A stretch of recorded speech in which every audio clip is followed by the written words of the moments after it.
Okay. It's not the year of my birth, although I was born in 71. But this is our 71st show. Since I'm counting, definitely. Yeah, so show number 71. We are going small like that. How are you? When we clock 100, we should. Yeah, we'll have a nice little party. We should have a big band. Yeah. Yep. How are you doing? How was your weekend? How was your weekend, Thelma? Busy. Busy, yeah? You were working? No. Or kind of home but busy? Not home. Family stuff. Okay. Really, all week, actually. Okay. Are you guys planning a funeral or something? One down, one to go. Charlie, small. We said we are planning one. One of my uncles passed away just before I got on the air on the 28th. So we went for the first family meeting, and the quote of the day yesterday is, "COVID cannot defeat lipstick." COVID cannot defeat lipstick. You know, when the whole thing started and women were wearing masks, I was always thinking, Charlie, this is the end of lipstick, because women are not going to put any lipo on and cover the mask. Every single woman who came there to that family meeting had her lipo on. Because they were not wearing a mask? No, they were wearing a mask and they covered the That's the way to go. And I'm thinking, and so I was asking one of my cousins, she's also called Kafui, and Kafui Day, by the way. I says, what happened? So there are two Kafui Days? Oh, yeah, you can have female. And she says, COVID cannot defeat lipstick. Yeah. I like it. Yeah, I like it too. But think about COVID. COVID is taking lives away. So be careful. Use the protocols very wisely. Make sure everything is safe and secure, so that you can continue defeating lipstick if you're a woman. No or trying to defeat lipstick. No defeat for lipstick. Good morning. Welcome to Breakfast on GTV. Yep. And we are happy to come your way again. And we encourage you to follow our social media handles. We are streaming live on Facebook and on YouTube. You should also find us on Twitter and Instagram, our verified account. Indeed, blue tick, boom, like that. Yep. And so we want you to be part of the show. Our WhatsApp number is 055-556-1034. If this is the first time you're watching us, where have you been since August? Where have you been? But it's not too late. It's like piping hot, as our sister on this set likes to say. And talking of sister, well, here she comes. The other one in blue. Yes. Good morning. He's timing. Good morning from this side of the breakfast table. So this weekend, I don't know about you guys, but this weekend was totally packed. Back-to-back events. So Akosombo was shut down. Totally shut down because D Black carried a whole tropical fiesta party to Royal St. Chi, closed the place for 3 days. It was like Jamaica was in Ghana. I didn't go, but I was monitoring on Snapchat, guys. It was bad. And then we had 2 weddings that just shut down the whole weekend, back to back. And then we had some nice, rich culture. I mean, we can't talk about it, but that's what the weekend looked like. Really packed. And then Manchester United, CAF. Yes. I think we need to call ourselves out before somebody calls us out. No, I think Mr. Dampari must invite Ole. Yeah. Ole must be invited for causing fear and panic globally, you know. And then, have you ever heard about the Atria Mountains? Yeah. You know, there are some things going on there. Yeah, people travel the length and breadth of this country to go to Atria Mountains to pray and wait on the Lord. Christians, I mean. Right. And so we are going to have a one-on-one with somebody who's has not been done before in Ghana. Somebody has actually gone on the mountain, gone to unravel the mysteries behind the mountain. And she brings us to us today. Will air on GTV. Okay. But this morning she'll be here and then sneak peek. She'll tell us what she went to see, how far she climbed. Beatrice Synergy, actually. Awesome. Yes. Okay. And so that's what to expect. We'll be keeping an eye from different parts of the capital, looking at what's happening, and then also we'll be rational looking at what traffic looks like in parts of the capital this morning. The hashtag to follow is GTV Breakfast. You can send your messages and your comments and anything you think about the show via our WhatsApp number, which is 055-5561034. Remember, the hashtag to follow is GTV Breakfast. The show is made possible by Awake Purified Water, Shield Acrylic Paint, Adonko Next Level Energy Drink, good. Lufat, good. Airtel Tigo, Cheesy Pizza. I'm on the road today, guys. You're on the road. You're on the road. Keep going. This show is co-presented by Valerie. Thelma. Oh, you guys, stop laughing at my mannerisms. Listen, if your child has ever had a seizure and you are worried about the next one, You have 18 minutes to join us at 6:30 for a conversation on seizures in children. You do not want to miss that. You hear about the guy who staked 15 CDs and won like almost 12,000 CDs. What did he stake on? Some betting. Online betting, yeah. Won 12,000. When he was let's all over Twitter yesterday, it wasn't funny. He should pay his tithe. Big story there. And if you live in Adina in the Volta region, we're coming to you this morning. We're coming to you big time. Live. The sea is trying to cause confusion in the town. You know, it's going beyond its limit. And we're going to be there. This show is going to be there to talk to you. We are coming. We still don't know where Sosu is. Mr. Sosu, well, he's on parliamentary assignment according to the parliament. Yeah, so. We'll find some answers to the raging debate about MPs and their privileges and their immunities and all that. We'll try and seek some answers from experts for you this morning, so you don't want to miss that conversation. If I just stick and say now, all right, so. Don't miss it. Don't miss it with Thelma and parliamentary and police issues. But for now, if you hate chic, yeah, you'll be excited because the topic of the wisdom nugget sounds a lot like your slogan. So here comes Dr. Kofi Osei Kusi with the theme for today: speak true, right wrong. You're in the right place. Good morning. Good morning. Good morning. Good morning. I'm so excited and very humbled as always to get to serve you the wisdom nugget for the day, because a nugget a day keeps the problems away. We all need these nuggets of wisdom to jog our memories. I know many of these nuggets are things you know already. I'm just here to remind you and to jog your memory so that what? You can have the best of life. Today we're talking about speak true, right wrong. Speak true, right wrong. What I love so much about that is that that is a saying by Lord Tennyson. And more importantly, here in Ghana, it is the motto of Wesley Girls High School.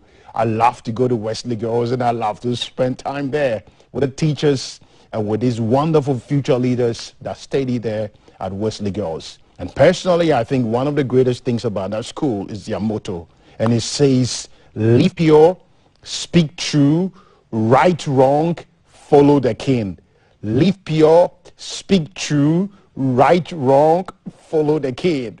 Live pure, speak true, right wrong, follow the king. But I'm taking two of the phrases out of the motto of the school, which says speak true. We live in a world today that is full of lies. You know that. And there are many people that you cannot trust. But one of the things we want to emphasize today in our nugget is learn to stand by the truth, because the truth will make you free. The truth, it doesn't matter how many people fight against the truth. It's only a matter of time. They're going to figure out that what you stood for was the right thing. There are many people that are trying to stand for the truth. They're trying to stand for the right things in society. And yet all the lies and all the, all the rumors and all the negativity around them seems to be drowning out the truth in them. I think this nugget is not for everybody. It's probably for a few people. Those bold ones, those people that are determined to stand by the truth in society, to stand by the truth in their organization, to stand by the truth in their family. I like what, the accounts say. They say the truth is only one. There's only one truth. And you want to be aligned with the truth. You may lie, but a lie will expose itself in a matter of time. But when you stand by the truth, like the motto of Wesley Girls, it says, speak true. If you stand by the truth, and if you die by the truth, you will never ever be forgotten. But don't only stand and live by the truth, but right wrong. What does it mean? Correct the wrong things in society. As we walk across the street, we like to complain and blame the government and blame everybody else. Yes, they have a responsibility towards all of us. But you and I also have a responsibility to right the wrongs in society. Some of the wrongs in our families are not caused by the government. I'm not defending the government. They have their responsibility. But some of the wrongs in our communities, we can ask the government to fix them. You and I also have a responsibility. Chiefs have a responsibility. Teachers have a responsibility. Parents have a responsibility. So let us all arise and right the wrongs in our society. In other words, correct the wrong things that are happening all around us, including cleaning up your neighborhood and ensuring that the right things are done on the roads and everywhere else. And the world, our country, our communities will certainly be a better place for us. As you go through the day, remember, speak true and right the wrong. I wish you a fabulous day and see you again on the Wisdom Nugget for your day.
Thanks for staying on. You're still watching Breakfast on GTV. The hashtag to follow is GTV Breakfast across our social media handles on Facebook, Instagram, Twitter, and also on YouTube. And we are streaming on Facebook and YouTube. So you should follow our pages, like our content, share everything that we put there. And let's get interactive. Our WhatsApp number 055 5561034. And we're looking into what's trending across social media. And as is usually the case most Monday mornings, the Premier League trends dominate. And yesterday, West Ham pulled a surprise on Liverpool.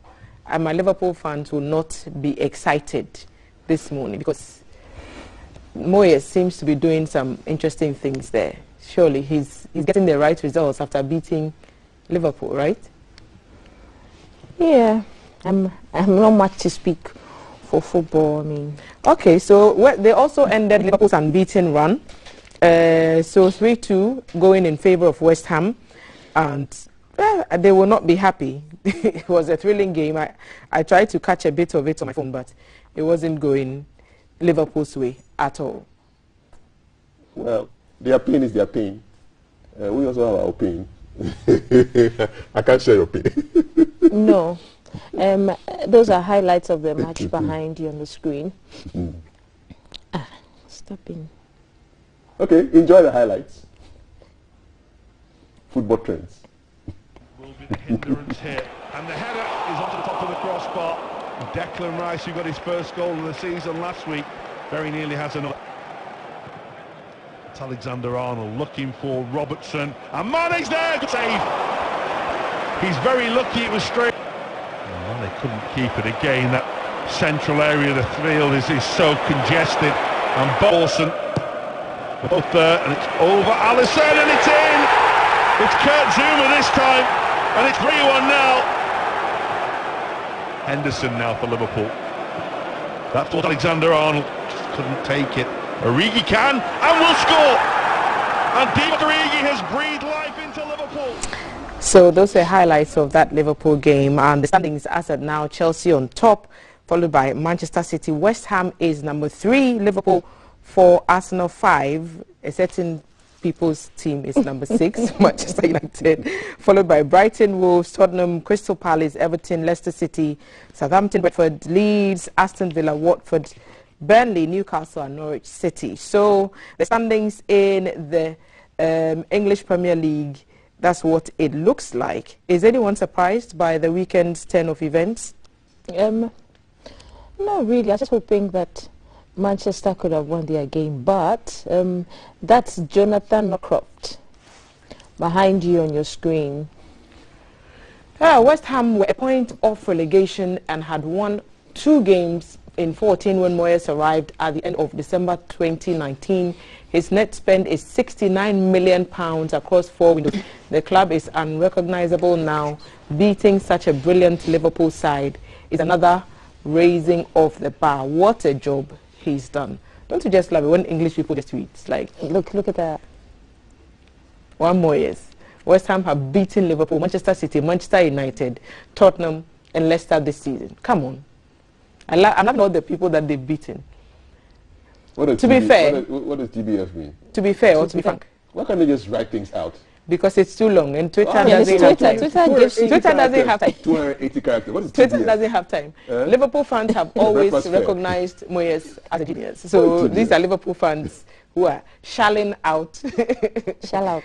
Yesterday, I'm sure all the West Ham fans will be singing, "What shall I say unto the Lord?" I'm sorry, I'm not laughing at Liverpool. Look, I have a Liverpool fan in my house. But regardless, that video has caught a lot of attention. Please. That video. Please, Ghana Premier League is also doing well. So action returned across several league centres. Yesterday, the big game was a hat-trick from Kwe, who scored 3 goals for okay, that's why he was Great Olympics. That's why he was trending. So 3-1 in favour of Great Olympics against Accra Lions. Diana Stars also 3-1 loss to Ken Faisal. And interesting. Only one? Oli Bobo. Where are they? Yeah, 3-1. Where are they? Nice. Against Accra Lions. That's the last one. The Great last Olympics. one. Okay. Last one. That's where the hat-trick came. So he got the ball. What are the appellations for Oli that you know? Oli Gogo, Oli Uzalinda, Oli Konson, Oli Pure Water, Oli Pioto. Oli, that one, oh, Johnny Haiti, God rest his soul. He was a great Olympics fan. Oli COVID-19. Everything that you can get for Oli. So these are the standings for the Ghana Premier League. Kotoko is on top. So the Kumasi teams are on top. You see, Kumasi was trending, so Kumasi is on top. Great Olympics, Ashanti Gold, Legon Cities, Bechim United, Bigeni Gold Stars, Dreams, Heart of Oak is at 9. Yeah, okay. Unbeaten though. So Karela United, Brekum Chelsea, 11 Wonders, Tamale United, Wafa, Accra Lions, Ediana Stars, Elmina Midiama are at the bottom of the league. They are threatened by relegation. If this was the last week of the league, those 3 would be going to Division 1. So that's what the Premier League looks like. The standings as Hazaka's ladies are playing today. Yes. Against AS Monday of Mali. Yes. Okay. The CAF Women's Champions League. So action resumes today. Kickoff is at 5 p.m. And of course, we are cheering our ladies on. And it's going to be live on Sports Plus. Okay. So that's where you want to stay. That's where you want to keep your dial. You don't want to miss any of the action. Let's cheer our ladies on. It's about time, you know, we brought some continental trophies home. So Hazaka's ladies, we are cheering for you. Okay. We got a video from the Volta region that the sea had overstepped its boundary and it had crossed the road. It now thinks it's... There you have it. This is Adina, the Volta region by the coast. Yes. So and a lot of distraction. People... this is why our team is going there. Look at somebody's house just sitting in that water. Over 3,000 people homeless. Report in the publisher. We're expecting that NADMO would be there very shortly. Yes. Well, our team is already there. Assessment. But we are there. And so we'll be telling you what the situation at Adina there is like. Yeah, Val will bring it to us later on in the day. In our Keep an Eye segment. So, somebody they posted it on my family platform and somebody posted, can it change?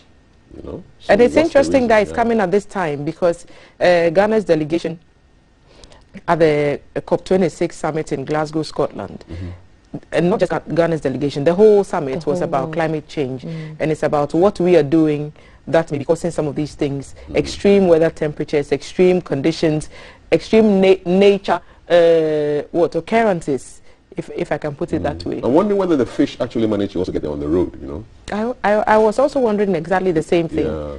So if you live in that area, you live in the Adina area, by the coast, where the tidal waves have affected you, we'd love to know how you are coping. Send us a WhatsApp or voice note, 055-556-1034, right here to GTV Breakfast. So yeah, watch out for a report around 7 o'clock on this today. So on Friday, for a chance to win some GTV Breakfast branded mugs, we asked one question and we wanted 3 winners. We asked you which town in the Ashanti region is known for kente weaving. Which town in the Ashanti region is known for kente weaving? And the answer we were looking for is Bonre. Okay, I don't know how people were spelling Bonre. But you people, you not let me qualify my spellings class. But Bonre is the answer we were looking for. And so we did get 3 winners. And they are getting branded marks from us. Manaf Abdurrahim Sterling. Rahim Sterling. Must be a footballer. From Jowulu. Nanewoto Agnes from Pokwase and Ebenezer. Nanewoto. Nanewoto. Agnes from Pokwase and Ebenezer Niodenkiabe from Cantonment. You are our winners for the Friday quiz, which we wanted you to answer the question, which town in Ashanti region is known for kente weaving, and the answer is Bonre. So today's question will be coming up very shortly. Which year did Accra Hearts of Oak win the CAF Champions League? Which year did Accra Hearts of Oak win the CAF Champions League? If you know the answer to that question, send it to our WhatsApp number 055 556134 6104, right? Just do 1034 like 1034. A lotto number. It's like a lotto number. 055 561034. I remember it better that way. So that's the number you should send the answer to, and you stand the chance of winning yourself something amazing. Okay? Let me see a moment to let you know that I have a conversation on seizures right after you. Seize? Yes, I see the moment. Yes, so seizures in children is a conversation that's coming up in about 3 or 4 minutes. So just cannot miss it. Send your questions ahead. I have Dr. Sarian Wadri who's going to answer the questions, okay, on seizures. 055 556 1034. Of course, other conversations to look forward to, that one on the tidal waves from Adina. We are also asking questions around MPs, immunities and privileges, and we'll also climb up the Atua Mountain, or our camera, which followed Beatrice Sanaju climbing up the mountain to tell us a certain compelling story that is premiering tonight on GBC's platforms, and Beatrice will be here to tell us how that went down. We'll be right back with more. You're watching GTV Breakfast. Remember to follow our social media handles: Facebook, Twitter, Instagram, and YouTube. And you can also reach us on our WhatsApp line. We are grateful to our sponsors: Awake Mineral Water, Shield Acrylic Paint, and Donku Next Level Energy Drink. Lufat will be powering our conversation on seizures in children today, as they do for our health check segment every morning. And of course, Airtel Tigo will be warming it all up for us on the yellow couch later on in the show. You don't want to miss any part of it. We'll be right back. Live from GBC Studio 1, this is The Breakfast Show.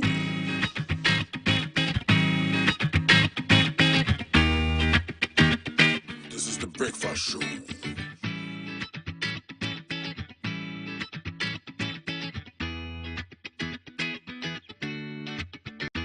Coming live from the capital, this is The Breakfast Show.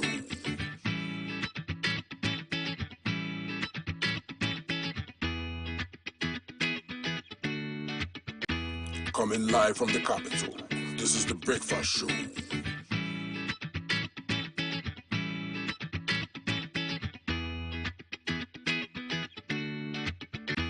Coming live from the capital, this is The Breakfast Show.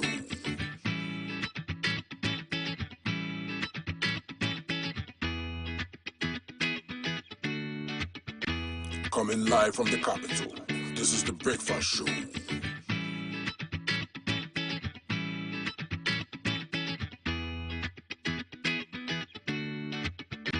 Coming live from the capital, this is The Breakfast Show.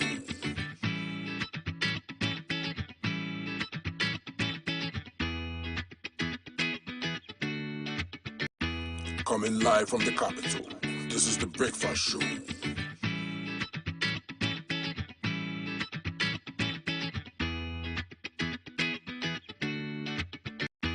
Coming live from the capital, this is The Breakfast Show.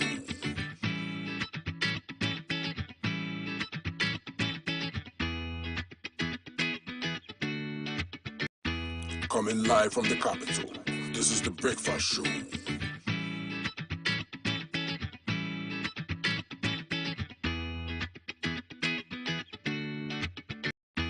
Coming live from the capital, this is the Breakfast Show.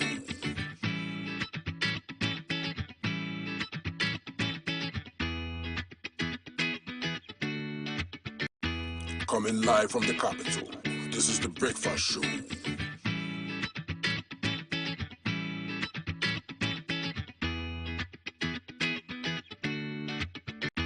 Coming live from the capital, this is the Breakfast Show.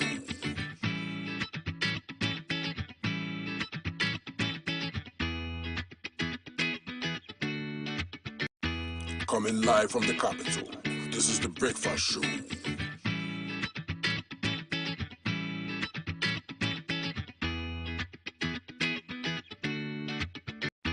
Coming live from the capital, this is the Breakfast Show.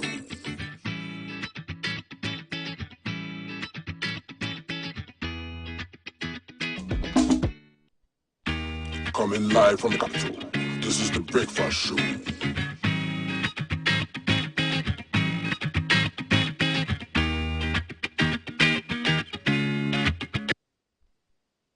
Hi, good morning. Welcome to the show. Hashtag GTV Breakfast. Hope you have a good start to the week, the 8th of November. Still the conversations on tidal waves. We will be keeping an eye on the situation from Denu Junction today. So you want to keep your eyes and your ears peeled on this show. And if you live in the area, let us know 055-556-1034. Reading very disturbing story on the Ghana Police's Twitter handle. You need to follow them on Twitter, GH Police. And so 5 students will be going to court today over the stabbing, fatal stabbing of another student. These are from 2 boys who went on a bullying spree and ended up stabbing and killing from 1 boy. What's your experience with bullying at school, at work, online? I've put a question up on Facebook. Look for me on Facebook and let's get your conversations on that. And then you can send us your WhatsApps also on 055-556-1034. We're looking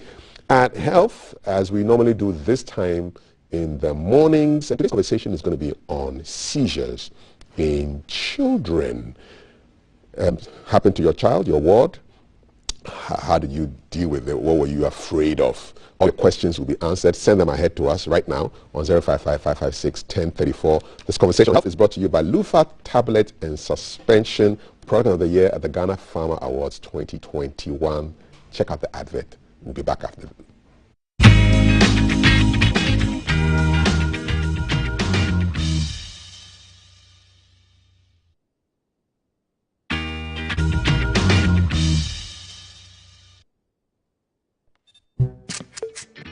Coming live from the capital, this is the Breakfast Show.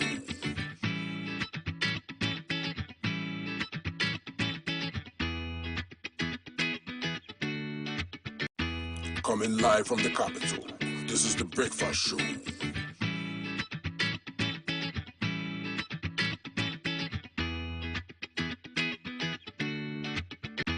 Coming live from the capital, this is the Breakfast Show.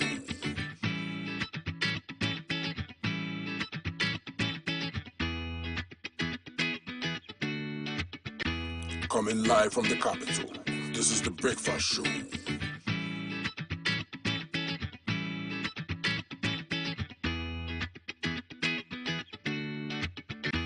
Coming live from the capital, this is the Breakfast Show.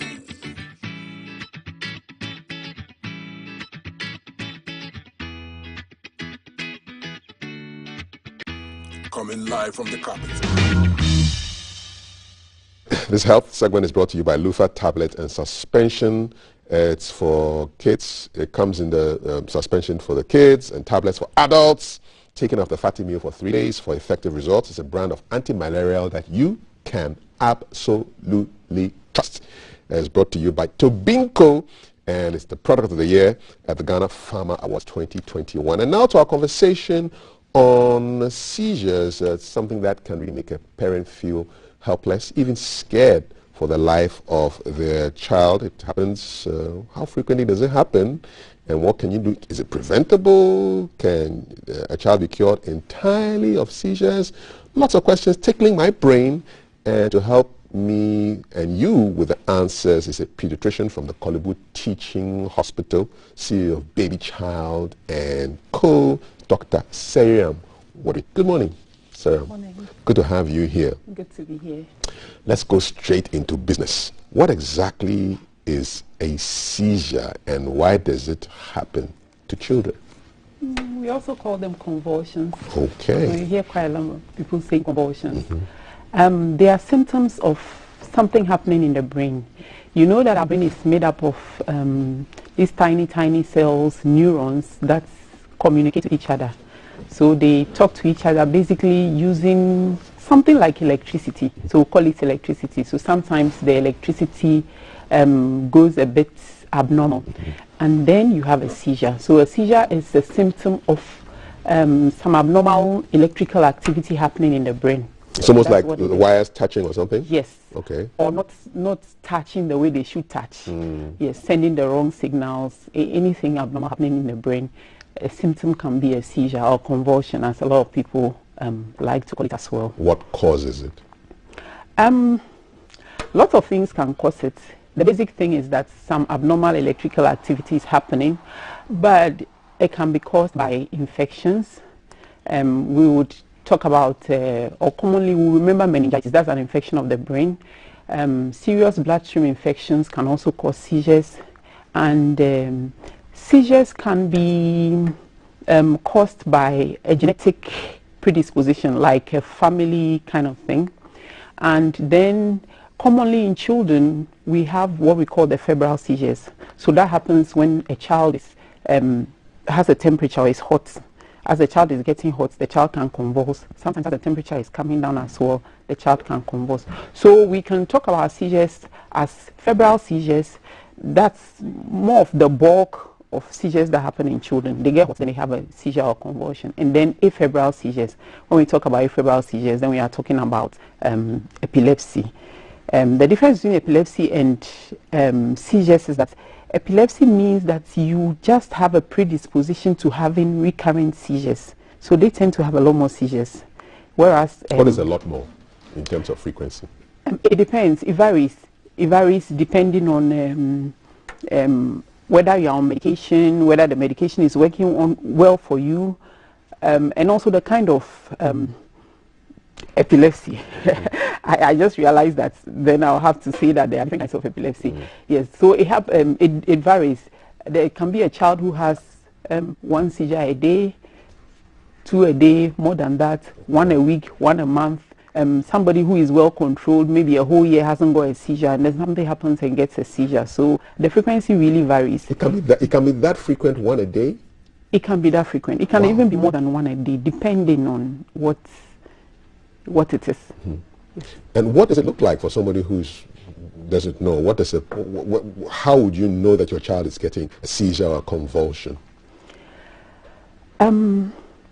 It's a symptom of something happening in the brain. Commonly, we think about movements. We think about abnormal movements. So most convulsions show us abnormal movements. But we also have some convulsions that don't show any movement at all. A typical example is what we call absence seizures. I'm just here, I'm talking to you, and then for about 5-10 seconds you realize that I'm off, and then I come back. That can also be a seizure. And then this one in particular, if it's not recognized, you have a child in school who is not doing well, it's because the child is having seizures, nobody is picking up. So it can be movement, it can be just you are there and then you go off and then you come back. People's seizures are like laughing. Someone has a seizure and the person just starts running. So anything abnormal, it can be movement, it doesn't need to be movement. In babies, sometimes you find that they're just smacking their lips. That can be a seizure as well. It's not if he's satisfied, has had a good meal or something. So you need to know how to tell the difference. And then there's some that they just twitch their eyelids. That can be a seizure as well. Wow. Yeah. The spectrum is really wide. It's really wide. Somebody can just fall down, not move. That can be a seizure. Somebody can just become stiff all of a sudden, seizure, or floppy, like extra relaxed. That can be a seizure. But commonly we all think about movement. The person begins to shake in a way that is not normal, and then. And now that you say it, I remember a colleague of mine years back who would be at work and all of a sudden just stop moving, and just be still for about a couple of seconds, and people were wondering what was going on. Could be. Yes, and it turned out that she was getting seizures. Oh, okay. I went to the hospital and found out. Yeah. Yes, okay. So, do seizures only affect children? No, not at all. A lot more seizures start in childhood, but seizures can start in adulthood as well. And then, of course, if you had seizures when you were a child, and for whatever reason, you still keep getting it in adulthood. So adults have seizures as well. But usually, or a lot more times, it starts in childhood. Okay. Are they preventable? Yes, they're preventable. So I talked about febrile convulsions, which is common among children. So when you talk about febrile convulsions, because it's a convulsion that comes when the child is febrile or has a temperature, then if the child doesn't get a temperature, that child may not get a seizure. So preventing the things that will cause a child to have a temperature will prevent a febrile convulsion, or at least when the temperature just starts, you take measures to make sure that the temperature doesn't go really high, because usually it's high-grade fevers when the temperature is really high that it gets the convulsion. So yeah, in that way you can prevent. I also talked about infections of the brain, meningitis. So that's one we are looking at, our immunization. You know, we've heard of things like CSM, those sort of things, yes. So in that way, so it can be prevented. Serious bloodstream infections, an infection somewhere that is not well taken care of. Maybe child doesn't go to hospital, or goes to hospital, doesn't follow through with medication, or goes to hospital but still something really doesn't happen well, yes. So that one also can be prevented by treating our infections very quickly. So there's the afebrile seizures. Those ones are caused by things like birth asphyxia. That is when a child is during the delivery process.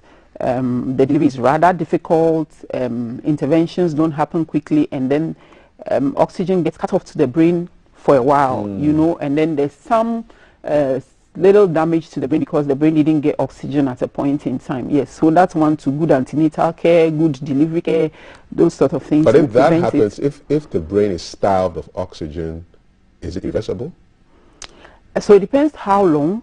Yes, it depends how long. What's the window of opportunity where you need to? I think we talked about 60 golden minutes. 60 seconds. Yes, so you need to act really fast. Yes. Wow. You need to act really fast. So those are there as well. Of course, there are some that, like I said, there's the genetic predisposition, like a family history. Then if you are born in that family, it's like there's not much you can do. But that is when management comes in. Okay. Yes. All right. Your messages are coming in already on 055 556 1034. Sampa Fuseni from Samini says, seizures and convulsions, are they the same? Yes, it's just the synonyms, okay? So keep them coming on 055 556 1034. How common are they in Ghana? Oh, they are common. How many cases do you see, say, in a month? Or?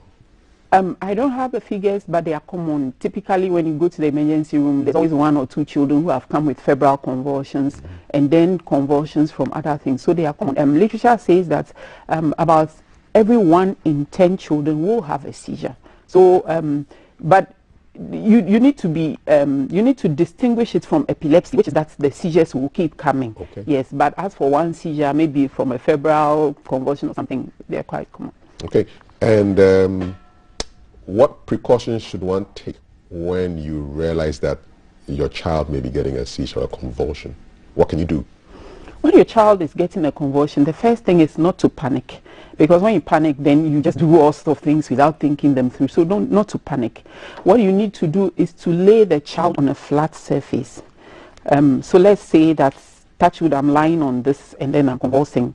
The risk is that I may fall and break a bone or hit my head or something. So you lay the child on a flat surface, not near any fire, not near sharp objects, because a lot of children, when they're convulsing, they are moving uncontrollably. So you just lay the child on a flat surface, and then you just wait for the seizure to stop.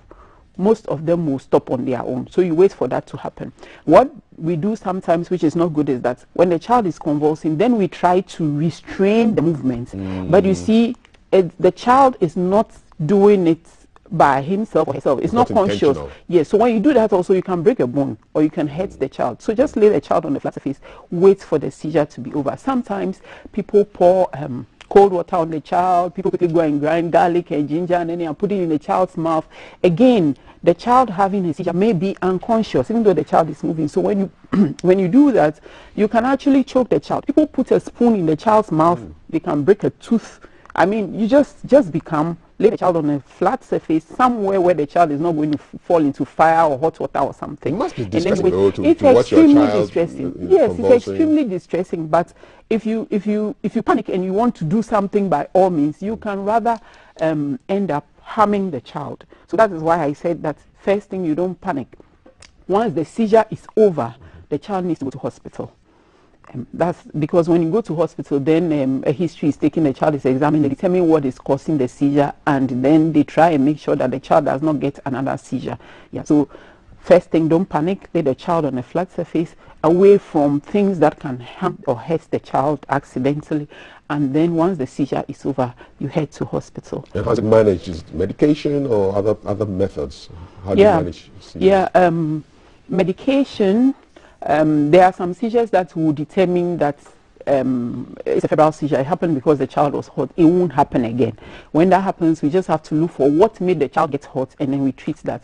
But if we determine that it's due to an infection, then of course we have to treat the infection. If it's determined that this is epilepsy, then the child is going to be put on medication long term.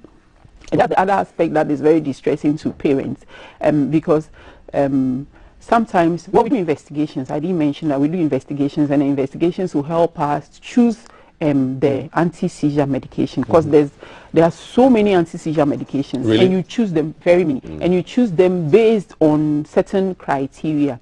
So sometimes you start off with one and you get good control, the child doesn't have a seizure again, and then you're happy. But sometimes you need to add on another one, you may need to add on a third one before you get control of the seizure. So when that is happening, sometimes the parents get discouraged, because my child had a seizure, I took the child to hospital, the child is given medication, the child is still having seizures. Then either they stop giving the medication, or the other thing is that you give the child anti-seizure medication, the child hasn't had a seizure for say 2-3 months, and the parent thinks that everything is fine, and then they stop. But anti-seizure medications should be started by the doctor, doses changed by the doctor, and stopped by the doctor, because there's a way that you stop it. Basically, when you put a child on anti-seizure medication, you are hoping that with time the brain sort of forgets how to have a seizure. And so when you are taking the child off medication, it's done gradually, it's done in a particular way. So when you just go and stop again, just stop on your own abruptly, what may happen is that the child may have seizures all over again, and then you go back to it's almost like a reset, and yes. then you're trying to fix, and then a reset. Yes. So don't stop your medication. No, you don't stop your medication.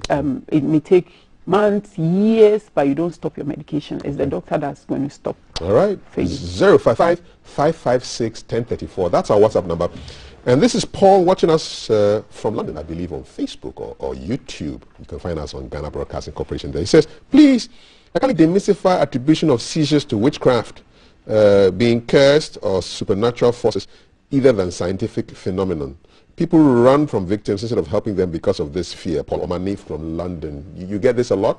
People thinking that their child has been cursed or their family is under some negative spell?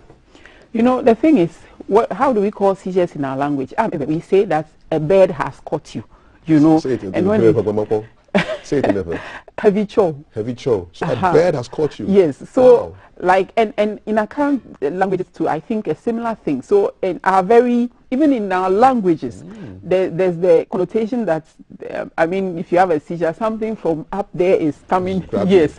So that's who we are culturally, yes. But as the education goes on, hopefully we all realize that seizures are caused by other things than spiritual. It doesn't help that it tends to run in some families, you know. So because it tends to run in some families, then that family. Is it the family is cursed? Yes. Okay. There must be something happening in that family for them to have seizures. Yes. Okay. But like our viewer is saying, most of them we treat them with medication, good success. Yes.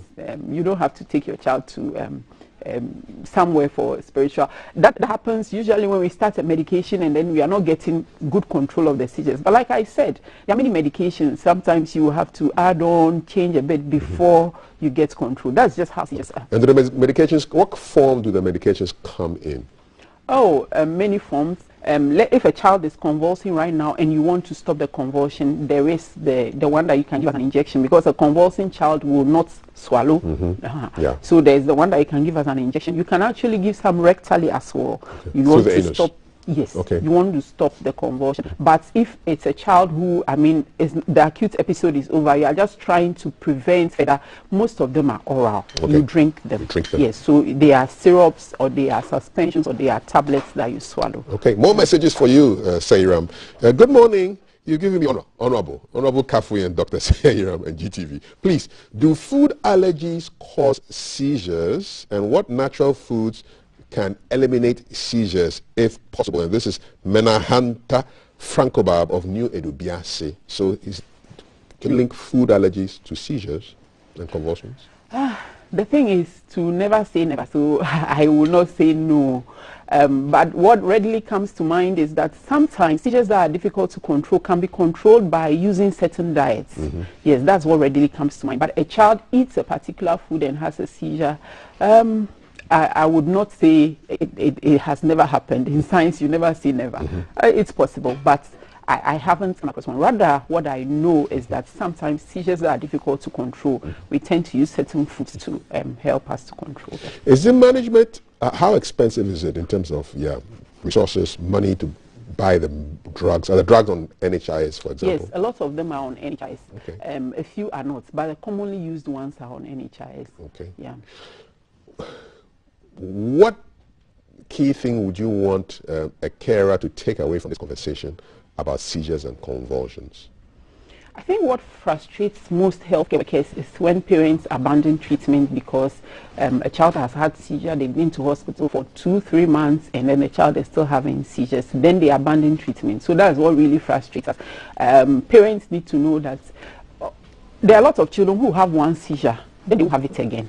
But for those of them that have epilepsy, which is that they are predisposed to having several seizures, those ones, their treatment is long-term. Even for us to consider stopping your anti-seizure medication, you should have been seizure-free for at least 2 years. Yes, so it's not it's not like treating malaria or pneumonia.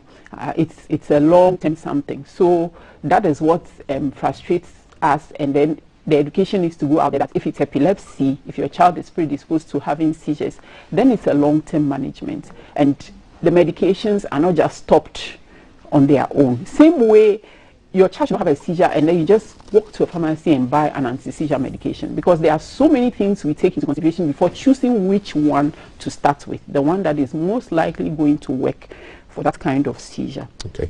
And your final word to a child who has been going through this, what would you tell a child who from time to time gets seizures? Oh, to the child,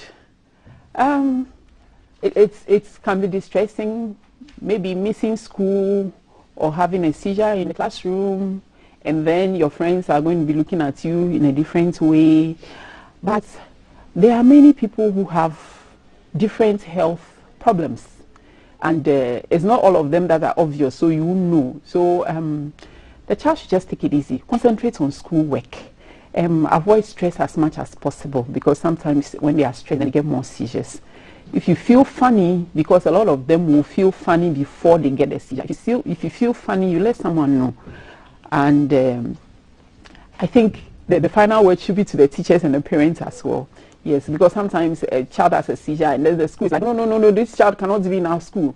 But like I said, different people have different problems. And then to the parents, not to give up so easily. Yeah.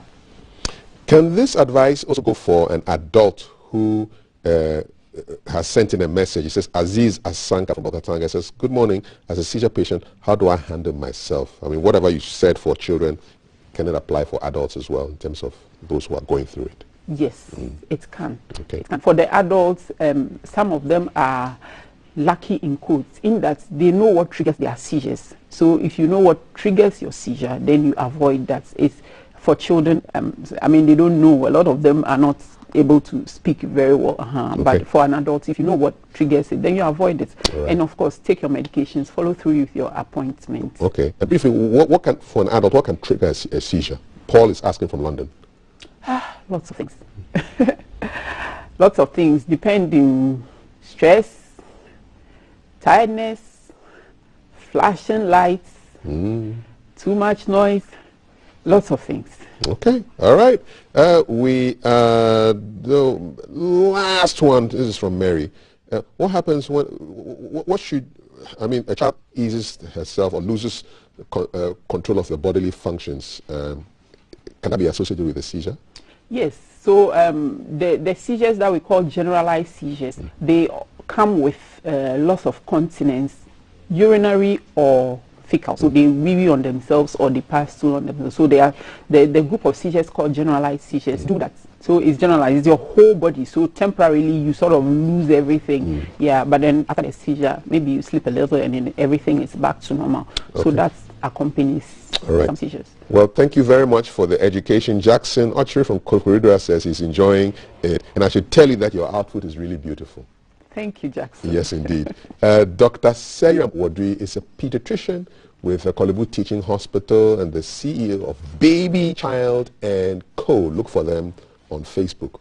When I go for the break, I'll go and follow them immediately. Thanks for the education. Thank you. And have a beautiful day. Yes. And if you missed anything on the conversation, just scroll back to the beginning of the live stream on Facebook or YouTube or Twitter, and you get the whole conversation all over again. It's as simple as that. Okay, that's our conversation on seizures, brought to you by Lufat tablets and suspension for kids and adults taken after a fatty meal for 3 days for effective results. It's a brand of anti-malarial you can trust from the market leaders.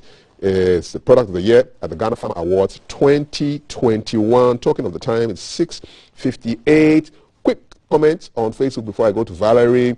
I was asking a question about bullying. What's your experience with bullying in school, at work, online? And Simon Nyanku says, terrible. I was chained for 4 hours because one of the seniors asked me to prepare rich gari soaking for him. Meanwhile, I only had sugar, gari, and Milo, into brackets, poor boy. So I used what I had to prepare the soaking. Apparently, my gari soakings were an insult to him, hence the punishment. I was in chains for 4 hours. I couldn't report him to the authorities after I was released. Hashtag GTV breakfast. This bullying thing has to end. Some kids in Konongo are going to court today, 5 of them, for stabbing to death from one boy. Poor boy. I just can't even imagine what his parents will be going through and his siblings at this time. So be careful with this whole bullying thing. It can end in serious tears and tragedy. Okay. No tragedy now, but just smiles from the lady in blue who has something we want to keep an eye on this morning. Valerie, good morning once again. Good morning once again, Kaf. Thank you. We're going to the Volta region, to a place called Denu. That's where we are going to be looking at what traffic looks like. So it's some sort of an intercity edition today. So Denu is a small town which is the capital of the K2 South municipality, and it is next to the Aflao border with Togo. And then Denu literally means the boundary, and then it is sandwiched between the sea and the lagoon on its south and north respectively. Jay is live and piping hot from Denu town. Jay, what's happening in Denu? What can you report?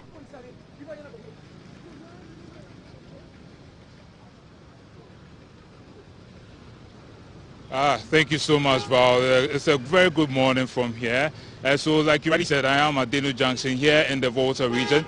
I don't know if it's because I took a little break last week, so you guys had to punish me by sending me here. But hey, it's okay. We outside. We here chilling. You know, we are one of the most famous spots here in the Volta region at Denu Junction. This is where we say residents here, whenever there is a demonstration of sorts, this place is their conversion point. So they meet here, and for instance, when they want the government to open up the borders, this is the conversion point for them. From here, they go to wherever they are going. I understand in the evenings as well, whenever there's a market of sorts where you can buy whatever you want to buy from this very spot. So this is where we'll be bringing you rush hour live updates from this morning. So to my right, you're heading towards Keta, which is you can head out towards Adina, Salakope, Blekusu, and all those places.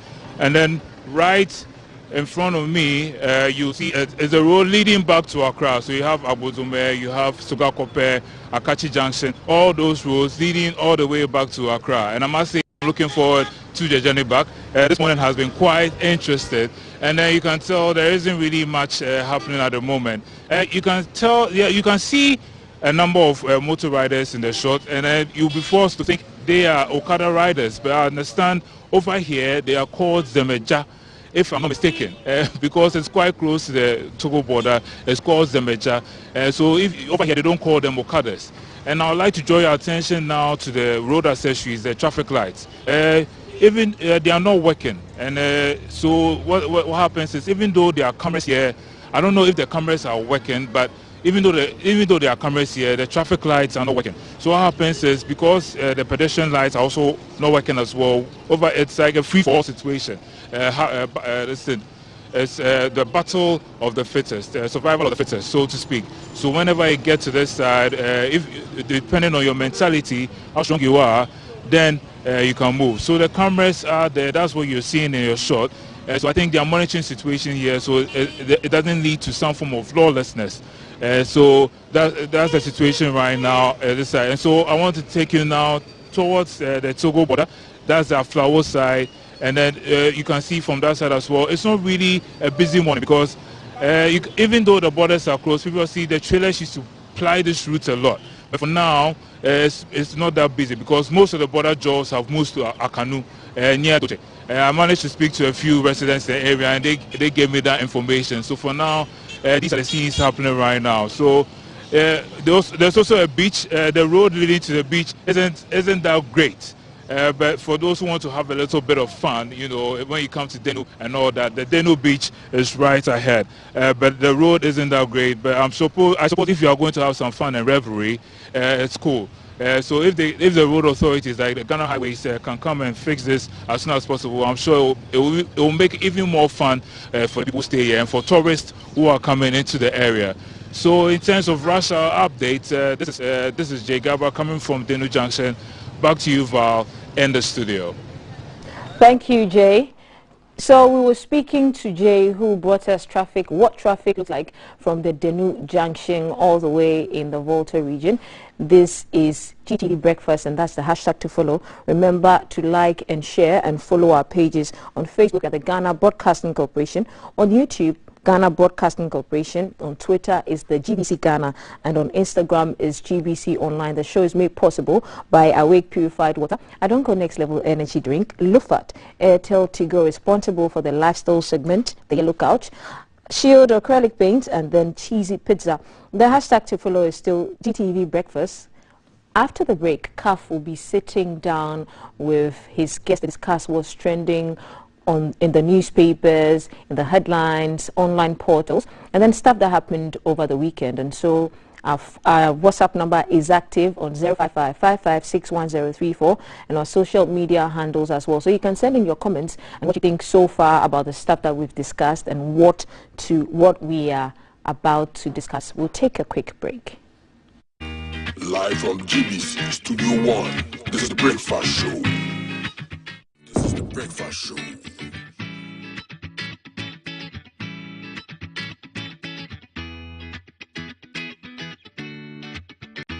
Coming live from the capital, this is the Breakfast Show.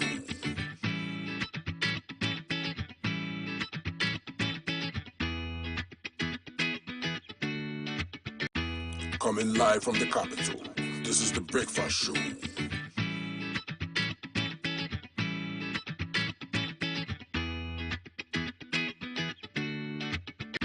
Coming live from the capital, this is the Breakfast Show.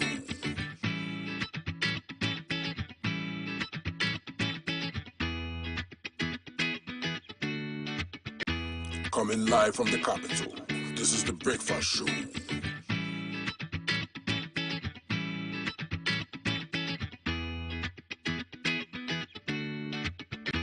Coming live from the capital, this is the Breakfast Show.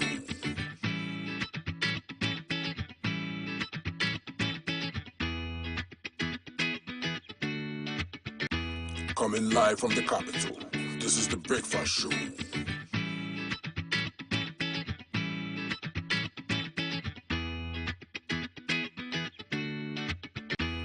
Coming live from the capital, this is the Breakfast Show.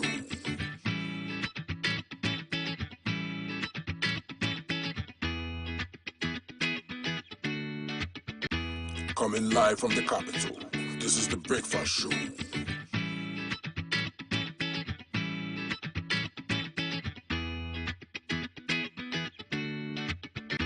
Coming live from the capital, this is the Breakfast Show.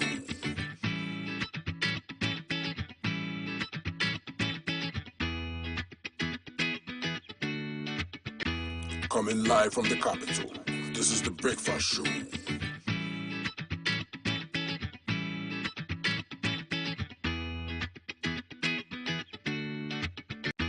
Coming live from the capital, this is the Breakfast Show.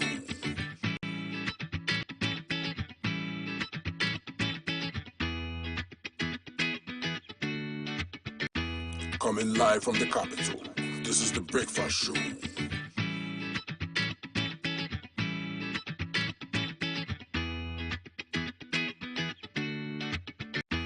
Coming live from the capital, this is the Breakfast Show.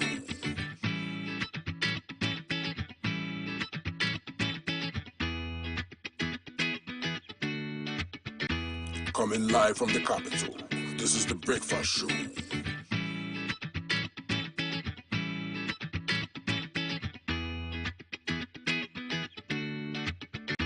Coming live from the capital, this is the Breakfast Show.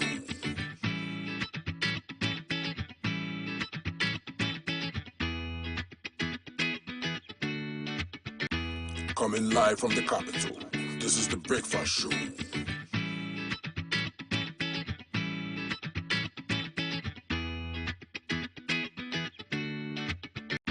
Coming live from the capital, this is the Breakfast Show.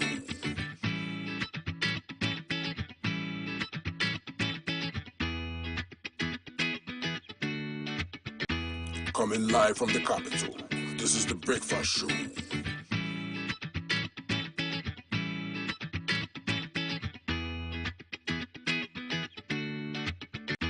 Coming live from the capital, this is the Breakfast Show.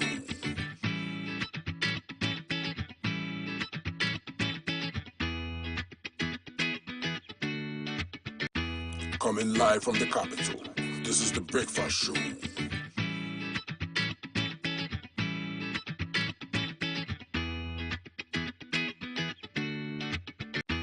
Coming live from the capital, this is the Breakfast Show.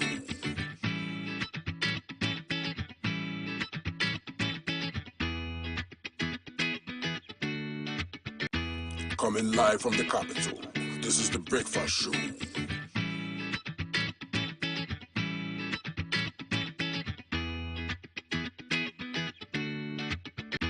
Coming live from the capital, this is the Breakfast Show.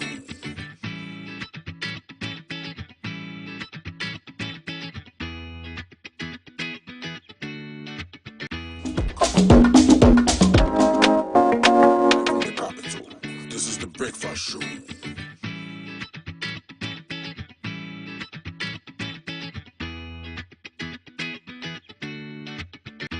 Coming live from the capital, this is the Breakfast Show.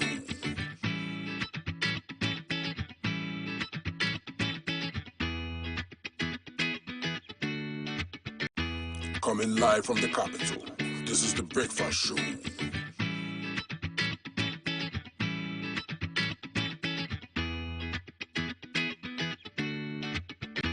Coming live from the capital, this is the Breakfast Show.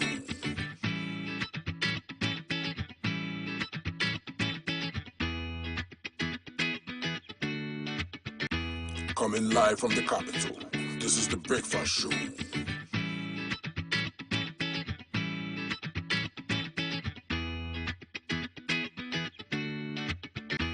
Coming live from the capital, this is the Breakfast Show.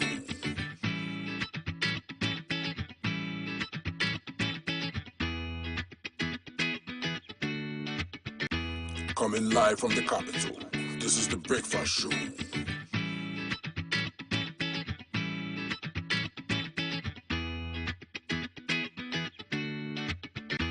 Coming live from the capital, this is the Breakfast Show.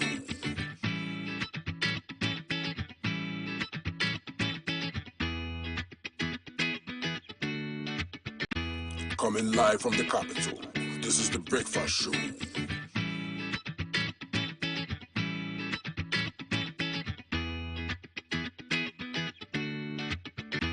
Coming live from the capital.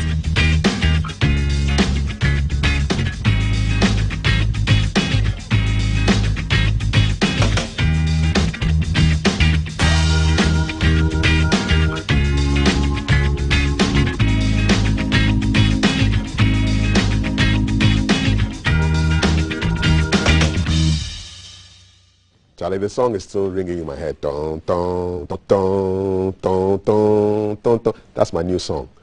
Tomorrow from Darko Vibes. Great stuff. Wonderful video. I like the black and white thing, you know. It will stand out big time. And that song is going to go really far. Okay, so we're going to go straight into our headlines. Lots of stories to cover this morning. And I've been joined by a corporate governance expert and lecturer at the Jimpa Law Faculty, a lawyer as well, Dr. Kweku Anani Jande. Good morning. Good morning. It's always lovely to see you. Thanks. And you're looking great. I like your look. Thank you very much. Combination with you're loving it. Yeah, I'm loving it too. Yeah. Yes. Before we dive in, I really enjoyed our conversation last week, and I was praying that you come back. So this is almost like, yes, my dreams have come to fruition. Just curious though, you were on a mission to deal with some people at Achimota GRA. What's the update? Oh, the update some is customer service issue. Some customer service issue, and actually I have written to the commissioner, Amishadai. I was in his office. Okay. Oh, you took it that high. I went there. I understand he was at a meeting. I wanted to meet him personally, but they gave me some excuses that he cannot see you. I said, well, if he can't see me, I have a letter. So when can I see him? Oh, we'll call you. But they never do. I think you should report them also to the big boss for customer service issues. So that is the update. Okay. And I was also talking about our girls who messed up in Dubai at that international conference. Okay. Where Ethiopia, all other countries, they had their stance. People were serious doing business. Our girls were there chatting. So I asked myself, when you say our girls, who are you talking about? The customer service person we sent to go and represent that. All right. So I asked myself, before anybody thinks that you and I have some girls. No. Okay. They're supposed to be representing Ghana. Okay, all right. So I was asking myself, in the first place, who recruited them? Are they family members? Are they party people? Or they are just somebody's side chick? Side chicks, eh? Yes, it happens. Wow. That's the reality in Ghana, don't you know? Well, if you recruited them, we admit they are Ghanaians. Did you give them some basic training before you send them there? Because I feel very bad because when I go to teach, sometimes I close at 9 o'clock and I have to drive home. And at the end of the day, they take this money out of my salary as tax to pay people to go and cause this mess. Will you be writing to them? No, I'm not. I understand Honorable Carlos Ahinkra was in charge of the whole travel to Dubai. So maybe I have to get in touch with him and ask him what happened. Okay. Who recruited them? How did the girl get recruited? Did they provide any training? Because we cannot be throwing money into the drain. Because I feel when I pay taxes, it's not easy to pay tax. You go and lecture till 9 o'clock in the evening. Yeah. Maybe it was a one-off. Maybe you caught them at a bad time. No. This is something that happens across board. GRA, we saw it also at the international level. How can we continue along this path if we want to develop? So me personally, I'm on a crusade. Big time. I'm on a very serious crusade. I can see. Because some of us came home because we think that we owe this country something at least. Because Ghana made it possible for us to get some free education before we went to GRA and then travel outside. I was earning very good salary back in the UK. But I felt that after working for 80 years to help develop other people's countries, I need to come back home. Yes, yeah. So when you come and you see some of these things happening, saying things that are avoidable, you think I have to speak out. We'll follow it up for you also. Thank you. You're welcome, sir. Headlines. We're going to start with a story that is just heartbreaking. I'm reading the Ghana Police's, I'm on their Twitter feed, and there's a statement out there dated 7th November from yesterday. Police to arraign Konongo Odumasi Senior High School murder suspects before court. And I'll just read it for you. 5 suspects who are currently in police custody will be arraigned before court, which is today, Monday, November 8th, for their alleged involvement in the stabbing of a Form 1 student of Konongo Odumasi Senior High School, leading to his death. Preliminary investigation indicates that the suspects, who are Form 2 students of the above-mentioned school, went on a bullying spree on the night of Friday, November 5, after prep hours, leading to the attack on the deceased, Samuna Lahan, aged 17. Victim was rushed to the Konongo Odumasi Government Hospital for treatment, but was pronounced dead on arrival. Police are in contact with the family of the deceased and providing them with all the necessary support. The police are of the firm conviction that bullying and other forms of punishment among students must be discouraged by all to guarantee the safety of students who are the future leaders of this country. In this regard, parents and guardians are advised to caution their children against engaging themselves in such unlawful conduct. Meanwhile, the police have contacted the leadership of the Ghana Education Service to work together to develop a sensitization program on criminal offenses for students and staff of all the schools to avert such avoidable occurrences. Signed, ACP Kwesi Fori, Director General of Public Affairs. This same story is on the front page of today's publisher. SHS 1 student killed in school. What a horrible piece of news to wake up to in the morning on a Monday like this. Doc. You see, it's a very sad situation, but I've never experienced bullying. Fortunately, I went to one of the best schools, St. Charles. It's a Catholic seminary. When you go the first day, you are given an orientation that bullying is not allowed. It can lead to a dismissal. So St. Charles, we never experienced that. But if you go to other government schools, some of these things are the norm. It has become normalized. So I ask myself, what is the role of the schools? At least on the first day of the orientation, you have to tell them the lines. Not to tell them which lines they can cross and which line they cannot cross. So I think Ghana Education Service, the schools, they have a lot to do. And the parents, you also have to advise your ward that when they are going to school, these are the things you expect them to do. Go and learn and become useful citizens for yourself and then for society. So if people engage in some of these acts, they are now before the court, right? They'll be put before court. This morning. That's the criminal aspect. And if I were a parent, I'll sue the school for negligence. I sent my child there to go and study and become somebody useful, but not to be killed. So that school, every school for that matter, all the students a duty of care, not to be harmed, not to be hurt, and not to be killed. So if I were a parent, apart from the criminal aspect, which the police is dealing with, I'll also take civil action against the school for negligence. What does that? What does civil action mean to a layman? You see, in law we have civil action and then criminal action. Criminal, anything that the state seeks to forbid or seeks to prevent, and it made punishable after due process, that is a crime. So the state seeks to prevent certain acts like stealing, unlawful entry, rape. These are all criminal acts. And when you engage in any criminal act, you are going against what we as a society, through the state, tries to forbid. And if you do that, we don't just bundle you and then put you in a prison. We take you through a due process. We give a day in court for you to put your side of the sword. So that is the criminal aspect. But this one is a civil matter. If I go to your place, or if you are a facility, a hospital facility, and my wife goes there to give birth, the moment my wife enters that facility, you owe that duty of care to my wife. She shouldn't go out worse off than she came in. So if you forget negligently, a towel in the woman's stomach, it happened at the Sonia Regional Hospital. Lord have mercy.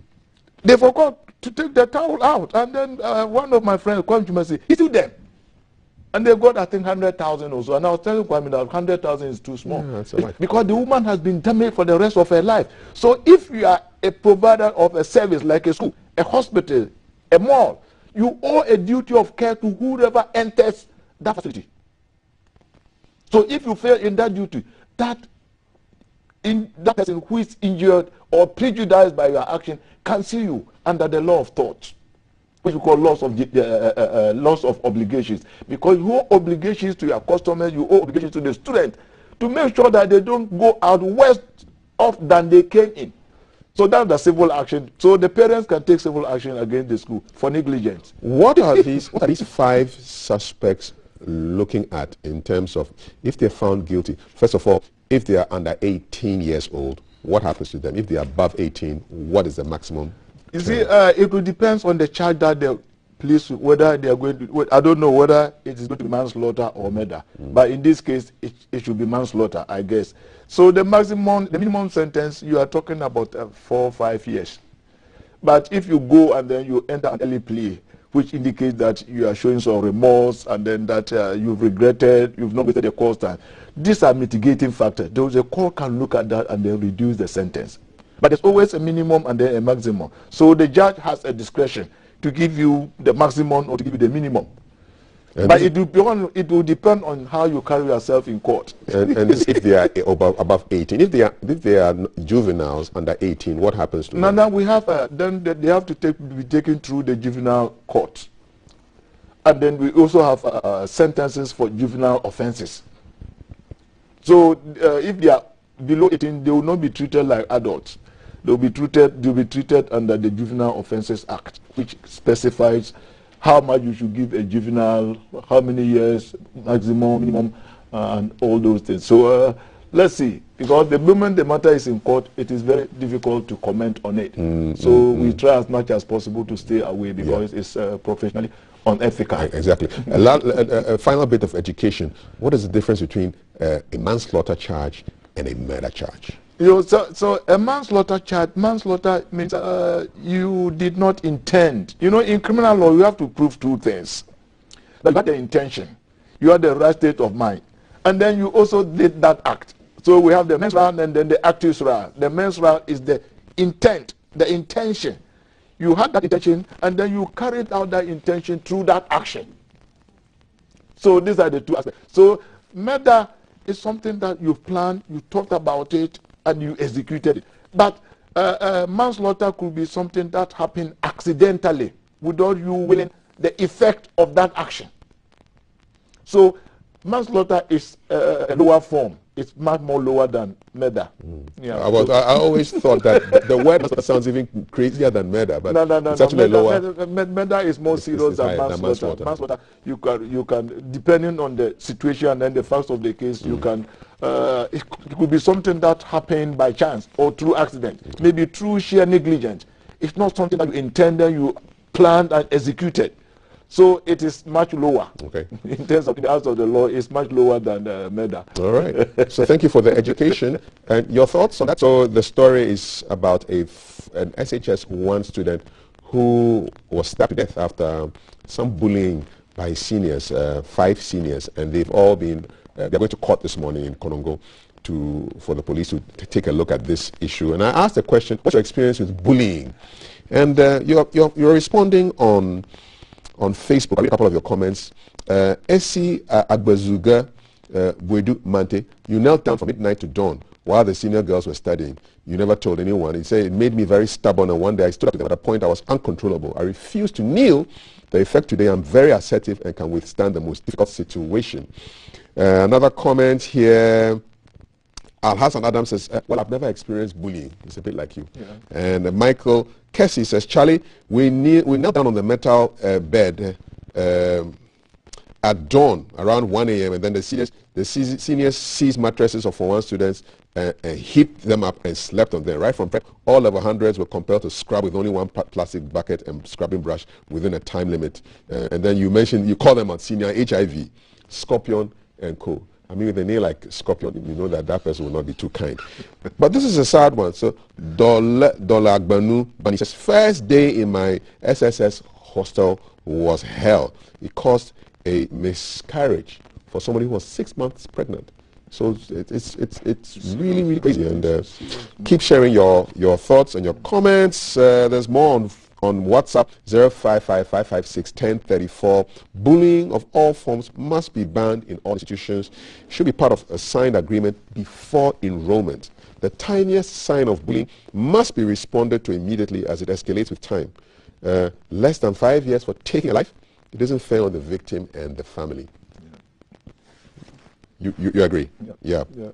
So those are the comments. They keep them coming in. 055556 1034. First story: student from SHS in Konongo killed in school. The case is going to court today. Now let me look at a couple more stories in the papers. Let's go to a WAEC story. You know, these days when you hear WAEC, there's one thing on your mind. It begins with L. You know what I'm talking about, right? So there's a WAEC story here that I want to find for you. It has to do with considering of interventions to deal with leakages. Why do you think, Doctor, that we haven't quite sorted out the issue of exam leakages in this country as of now? Well, what should it be in the first place? You see, if you do that, it creates a whole lot of credibility problem for your educational system. Because when I was at the university, so there were some students who came from Ghana and they wanted to do their masters. And the Department of Economics, they were questioned because they've heard a lot of stories that even master's programs, people contract others to write for them. They were giving me this information in the UK. They know all these things. So if all these things happen, sometimes we make our certificates and our certification process not very credible. So I think the problem is within WAEC. For instance, I set my own exams after going through the processes. And at JIMPA? Yeah, at JIMPA. Okay. I will submit it to a committee, they will approve of it, and then they will look at my marking scheme before they let me print the exams. And I don't print my exam questions before the day of the exams. If it is in the morning at 9 o'clock, I'll go to JIMPA and print it by 8 o'clock. So at the very last moment is when you print the papers? That's when I print it. And when I'm in the printing room, the person printing it, he will just set it out, and I'll take my papers and keep it. Because I want to ensure that nothing leaks out of my so I go to that extra mile to ensure that I have everything in the right place. You're a one-man examination council. How do you scale this up for WAEC? You see, WAEC, they have people working for them. In the first place, how do they get the information out? Who sends it out? There must be somebody within. There must be an inside operative. Who does that? Because they set the exams. If I sit in my house, how would I know whether these questions are coming or not? So who are those responsible for setting the exams? Who are those in charge of the security of the exams? I think the national security to go into this, because it's been happening almost every year. And I don't know why people are not being held responsible and accountable. I heard the PRO speaking. I think what she was just saying to me was absolute nothing. What did she say? No, she was just, we are working on it. We are doing this, the usual Ghanaian excuses. We are working on it. It has been happening for the past 10 years, or at least 8 years. So how long will you continue to work on it? So if for 10 years you are not able to resolve that, then you have no business being at that post. You should be out. For more serious people to take it out. Is it not more of an institutional issue? But people work within the institutions. The structures of the institutions. People work within the institutions. The institutions is just the name. Why should the PRO take the fall? Why not somebody higher than the PRO? The well, person in charge? she was defending the indefensible. She's the person I know. And she's giving excuses. So that if it starts with her, then she also tell us who is the next on top. So that we can all of them responsible. But this thing cannot continue to, organizing ordinary examinations. And it has to be a national issue every year, year in, year out. We are not able to find a solution to it. It means somebody is not doing the right thing. So I will please call on the national security. They should get involved to know those who are involved in this racket. Is it time to take the business of managing exams away from WAEC or have them have some kind of a supervisory body on top of them? What are your solutions? No, I think it is not just about Ghana. It involves other countries. So we in Ghana cannot just take that unilateral decision. So it has to be a collective decision of all the member states who are part of the council. So I think we must start, because I don't know whether in other countries they experience similar problems. I don't know, and I have not yet found out. But I think WAEC, they have to sit up. They really need to sit up because they are creating a credibility problem for us. In case you go out with your certificate to go and study, they begin to question you. I mean, they know this. We shouldn't pretend that they don't know it. I only got to know it when the economic department of the University of Surrey called me, and then they were questioning me, and they were raising some of these issues. That I'm not aware that even there are thesis contractors in Ghana. I didn't know. So if you go there with your master's degree, they begin to question it, whether you wrote it or you contracted somebody to do that for you. And if I'm the person examining you for your master's thesis, I will know whether you wrote it or you didn't write it, or somebody wrote it. What are the key markers for you? Because you see, if you write a thesis, it is your work, so you should be able to defend it and explain it. And the way the person flows, the way he responds to certain questions, you should know that it is his own work, or he plagiarized it, or he made somebody to write it for him. Have you caught some? Well, so far, I haven't. I haven't. What would happen if you caught one like that? Well, I'll mark you down. Okay. You can't get it because you have to earn it. It is something you need to earn. That's why some of us, we don't take it kindly when people parade around that doctor, this doctor. I'll come and give you some report done by some 2 university professors in the United States of America, and people parading in Ghana that they are doctors. Even the universities they claim to have studied, those universities don't exist. It's a fake university. Fake universities. I'll give you the report next week when I'm coming. I'm curious. Including people who are highly politically placed. A lot of media people and doctors, but the universities they claim to have attended don't exist. There's a ghost university? Ghost universities. They went and bought it. And most of the some that we hear, oh, Dr. So, but I have the report. Highly placed individuals in the Ghanaian society. I want to see that report. I will bring it next week maybe you can help us read it. No, you should WhatsApp it to me even. And they've written to the National Accreditation Board asking questions. Yeah. But National Accreditation Board could not answer some of those questions. Maybe they're afraid of the doctors. And the schools where these people claim to have obtained their PhDs, they claim that they had accreditation, they had some business with National Accreditation Board. I mean, it's a mess. I'm very curious. I would love to see the document. Thank you so much. Yes, I'm enjoying it. We've been joined by Bernard Odro Techi, Regional Coordinator for CAYE West Africa, which stands for Commonwealth Alliance Young Entrepreneurs. Bernard, always good to have you here. Sure. Yes. What you missed, or probably we were monitoring, was a story on an SHS boy who has unfortunately lost his life as a result of bullying. And the case is being taken to court today. So they are meeting in court today on that. And then we're looking at WAEC, who are considering some interventions to reduce exam malpractices. So let me list some of the interventions and let's see whether you are also not as impressed as Dr. Anani Jinde. All right, so WAEC is deciding to implement a number of technologically driven interventions to reduce human involvement in the question paper production chain. So they say they're going to adopt a test serialization system, the use of parallel tests, and to make use of variable data printing.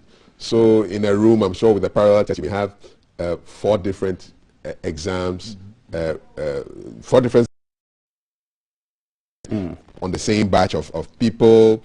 They're all the same difficulty level, but they have different questions. The variable data printing is personalizing the question papers.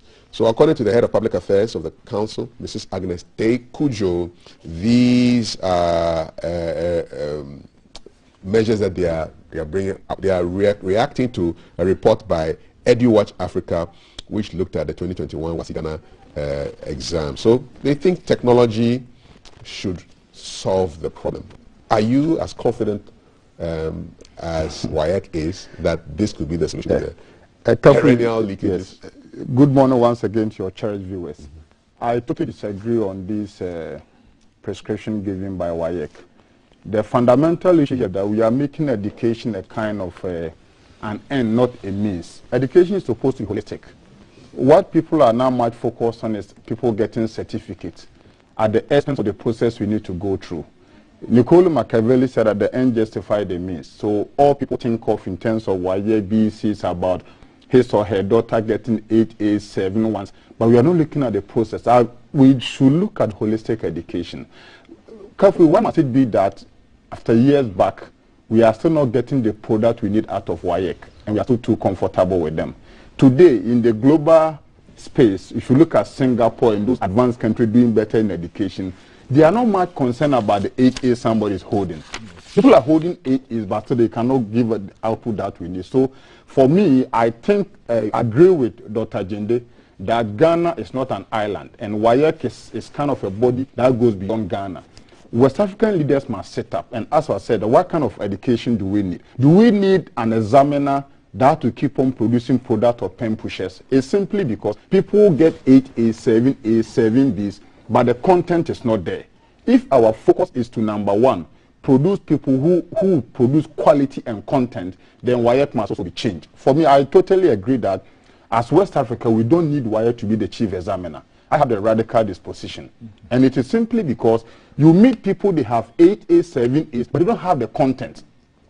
So you see, the reason why a lot of remedial schools are springing up is that people are looking out for who can get 8As and get better placement in the universities. So if the presumption and the thinking should be that let's go for the one who scores 8As at the expense of how the person become well developed, then you might end up getting MPs, ministers, DCEs, business people who cheat the system. Because you are looking at somebody who bought an examination paper to come out as an 8As best student. So you see why you're bringing out a score. We mentioned school ADC, they score 100%. But in the 100%, about 70% don't qualify. So for me, I want to make a proposal. West African government leadership must come together and look at the best medium, the best way to examine our people. Because you see, colonial masters gave you a certain system. Now they are changing their old system. Going to Singapore today, they have found a different way to examine people. Because you see, careful, I hold a certain thinking that if I write an exam and Dr. Jende gives me 90%, it is his opinion on my life. That is his opinion. Yeah. Because it is what he saw and what he evaluated that ended at the 90%. It doesn't mean that the totality of me seated here. So, Ghana, our problems, if you go the chew and pour system, then we are going to praise WAEC. Ghana doesn't, West Africa doesn't need chew and pour. We need thinkers who look at problems holistically and think outside the box. WAEC, in my candid view, is not helping me and my daughter to think outside the box because you are giving objective and theories and whatever it is. You just chew, pour, and produce. So people come out of WAEC, they have 8As, but they are not able to solve the critical problems of society today. So what's the alternative? West African government must come together and look at what is it that we need that can solve the problem of Africa. It is not about the one with 8As. Because you see, critically, why is it that people finish, they finish JHS, they get a time to go to abroad, they come back home, and you say they are critical thinkers. Yeah. It is because out there, you are giving the challenges of society, and you are giving a case study to say, and prescribe other possible alternatives. But if careful today, I score 8A through chew and pour, what problems can I solve? Is it sanitation? Is it security? Is it unemployment? No, hell no. So our government must know that, look, enough is enough. This neo-colonial WAEC thing, we should scrap them off. That is my radical position. Because the challenges of Ghana requires people who can think outside the box, not even poor people. The challenges of today are the product of chew and pour system that we have. So for me, totally, I don't subscribe to one of their, even not zero. The printing, no, I the don't. technology, it's going to be still the tests. You see, if you say digital economy, it's still fiscal infrastructure. That infrastructure will be run by a human being. Who tells you that if you are going to do e-voting in Ghana, the system will not be run by a human being? So this kind of power, whatever, does not wash. Our leaders must be bold and radical and say that enough is enough.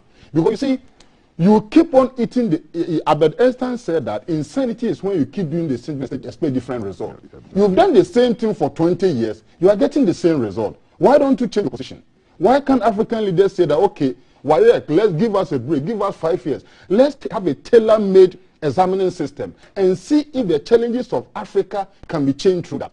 Excuse me, I'm sorry, I'm not for WAEC. But do you not think that the issue should be what Ghana, because we're talking Ghana, is teaching its young people from the time they are 6 years old to they are maybe 16 or 17 when they finish JHS? The content of our education is the issue. Do you not think so, Dr. Jande? Well, I think you see, we have a mismatch. You see, as he really indicated, you see, the essence of education is to be able to solve societal problems. So if you have an educational system that just teaches you to read, write, and then pass your exams, it's not enough. So I tell my students, if I give you an exam question, I want you to relate it to the situation in Ghana. For instance, if I'm teaching you about the functions of law in society, I'm not going to ask you at that level, give me the functions of law. No. I will ask you, tell me the functions of law in the contemporary Ghanaian society. What does that law do in our society? I want you to relate it. Okay. Give me practical examples and be able to relate it to our situation. So keep it relevant. Keep it relevant to our situation. So sometimes the things we teach, sometimes our educational system, we need to restructure the health care. Because when I was doing my master's at the National University of Ireland, Galway, industry and the universities, they sit down and then they draw their curriculum.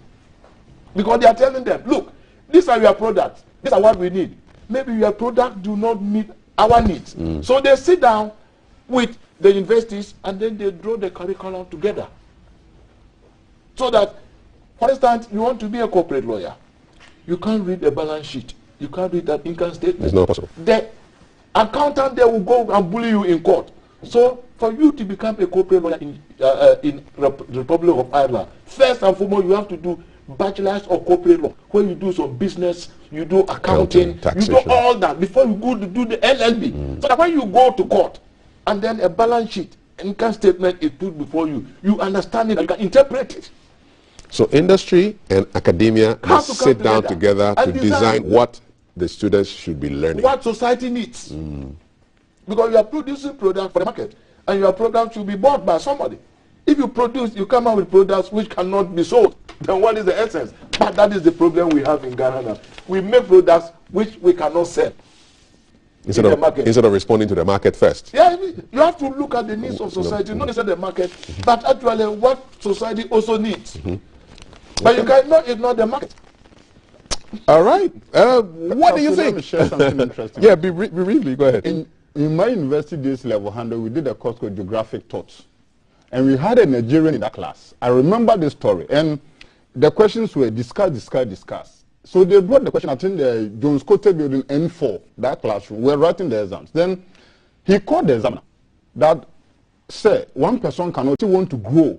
You need more cooperation than unnecessary competition. More cooperation than competition. Do you agree? Do you violently disagree? We want to know. It's a discussion.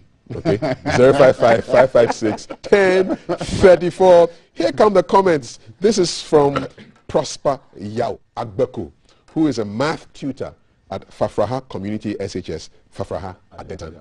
He's given us his full credentials. Ghana must change the system of WAEC assessment. Ghana must critically look at the content of our syllabus. Ghana must begin to introduce case studies in our SHS system. The laws and theories are too much, and we need a paradigm shift. He answered the question just like a maths teacher, maths with every point nicely broken down. 1 mark, 1 mark, 1 mark. I'll give you 6 marks out of 6. Thank you very much. Prosper. Keep them coming in 055-556-1034. We're looking at bullying in the senior high schools, which led to a tragic death of a Form 1 student on Friday. And we're also looking at WAEC, and they say they have some new initiatives. My panelists think we need a radical look at our educational system to solve the problems that we have. What do you think? I'd love to hear from you. Let's talk about something that has been trending since last week, and it has to do with digitization or digitalization. So according to Dr. Boaku, he says economic growth is linked to digitization in modernizing the economy. What's he talking about? So he's a spokesman for the vice president, and he is demonstrating the linkages between digitization and economic development, where he's looked at how broadband penetration boosts GDP growth, how tele-density, the spread of telecommunication also affects GDP. He's looking at a whole range of issues, and his basic argument is that digitization is key to modernizing and growing our economy. From where you sit as an entrepreneur, somebody involved in agribusiness, what are your thoughts, Bernard? I'll come to Dr. Jinde pretty soon. But yes, let me be very honest. Yeah. I do subscribe to the Vice President's proposition on digitalizing the economy. Anybody who will oppose his idea does not wish Ghana well. And that must be put into proper perspective. Because the whole world is now sitting on the shoulders of ICT. Whether it is advanced country, middle level income country, because everybody's moving to the ICT platform. Now when COVID emerged, those countries that were far advanced in ICT now were doing better into responding to Zoom and all those things. Now a lot of conferences and summits in the world, you don't need to travel that far. So you could realize that. I, however, have few issues to raise on how the digital economy should be run. One, ICT is a software platform that sits on something. For example, if you buy this suit, your body must be in tune with the suit. So that when you buy, let's say, a 42 size suit, and your body is 38, you have to slice it down. Software must sit on a physical infrastructure. In Ghana today, assuming if you are traveling from Accra to, let's say, Tamale, on a 400-kilometer road stretch, about 20 kilometers we don't have access to internet connectivity. So physically we don't have the infrastructure. A lot of schools today even don't have ICT centers. I come from the Bono region, Sunyani West to be specific. If you take about 70 public schools, about 70% don't have access to ICT. So in the first place, Ghana, we have failed on the fiscal infrastructure because digital economy sit on a platform. What is our optic fiber network cable in the country? Do people have access to even data connectivity? Is data cheap in Ghana? If you take the cost of data in UK, Germany, as compared to Ghana, Ghana is almost 125% higher as compared to that of UK and other countries. So, Mr. Vice President, you got it right in your idea, but the fundamentals are weak. The fundamentals are that we don't have the fiscal infrastructure. The fundamentals are that when the road network are poor, and most telecommunication companies don't want to move to the hinterland. It is because they are looking at cost-benefit analysis. So what the government to the Ministry of Communication must do is that the government must give them incentive go to the hinterland. Or compel them. Compel them. Because you have NCA over the Communication Ministry over there. If you take Ghana, close to about 30% of Ghana don't have access to internet connectivity, even more than that. So what must the government first of all do? It's not just about creating a digital economy whereby people can buy and sell and you trade and you make money. Let me give you some stats according to Ghana Sascar Services. Between 2010 to 2020, if you take the GDP of Ghana, 18.24%, 2.4% came from the agricultural sector. Industry is 34.69%, service sector is 42.63%. What it means is that the service sector that has the list of the people in there is contributing much to the GDP. More than 40%. More than 40%. So it means that digital economy is the way to go. But we have failed a lot in that endeavor because we don't have the fiscal infrastructure. So if you can open up the economy, increase data connectivity to more people, make it accessible, affordable, and cheaper and convenient, then this digitalization of the economy will make sense to many people. To most people, it is just more of a slogan and flippant talk. It's a good idea, but the fiscal infrastructure is weak. I'll bring in Dr. Anani. Well, I mean, I'm from the old school days. yes, but you are living in a new school world. I'm from the old school days. You see, the reality is that the world is on the move. Yes. The world is not going to wait for you. No. So we also have to be able to put these systems and structures in place so that we can also catch up. Already we are far, far, far behind in terms of connectivity, penetration. There are certain areas in my, around my area. When you want to make a telephone call, you have to go and climb a tree. Which area is this? Kintampo area. Okay. You go to Kintampo, Asante, Kwaya, Brasu area, those hilly. You have to go and climb a tree before you can make a telephone call. You've done that before? I see my people doing it. So that is the reality. So first and foremost, we need to get the infrastructure in place. But before we wait to get the infrastructure in place, at least the Vice President had made all of us to start talking. So the discussion is ongoing. Yeah. And this discussion will further encourage or maybe compel government to look at the infrastructure deficit we have in terms of this internet, telephone penetration. So I think it is a good thing. How much of that infrastructure does the Ghana government control? Fiber optic cables. Do we have any control? Yes, you see, I we sold everything. Yes, the previous government did a bit of it. This government continued from it. You remember there was a time the Minister of Education even said, Communication said that by 2018, every Ghanaian will own a smartphone. Okay, so if you take the optic fiber network, I think Ghana is around 42 to 45% coverage. It means that a lot of people will not be able to make quality calls. Hence climbing up trees. Exactly. And once you can make quality calls, internet connectivity and penetration is poor. In the greater Accra here, internet connectivity is around 62%. There are parts of Accra you cannot make calls. Accra here. I'm not talking about Bono region, Bono East or Savannah or East region. Greater Accra here. There are a lot of places in Greater Accra you cannot make quality calls. So let's start from home. Greater Accra is the seat of government. If government wants this digital economy thing to be taken seriously, let's improve on the infrastructure. Okay. Let's improve on the infrastructure. Just a quick point before I talk about something else, Doc. So this digitization thing, how does it impact your work as a lecturer and as a lawyer? You see, initially, some of us were a little bit scared of even handling computers and laptops. What were you afraid of? What were you afraid of? You see, you always want to live in your comfort zone because if you go to work, you do your... Like sometimes we have machines we use to detect. You just detect, blah, blah, blah, but then your secretary will write and then just tap it and then print it for you. But when this thing came, we were asked to teach online. Zoom. Yes. So we had to go for training. I think I went for the training about 3 times before I got my head around. So you can handle Zoom now? But now I can say Zoom expert. I'm an expert. So we did all that. So it's quite interesting to use it to teach. But the feel you have through the interaction with your students, you want that. You won't get it. But that is the reality that we have to deal with. So it has actually impacted the work both in the office, teaching your students, doing your research. You see, the technology has become part of it. And I guess it's easier now to bring in a guest lecturer who is far off, because I remember I did a teaching session with some students in Ashesi, and the person coordinating the thing was in Norway. But because of Zoom, we're able. So don't you have more access to now experts? You have more access to I also do some teaching with my former university, sorry. That's it. I just sit here and then they link me up and then I do my lecture. Yeah.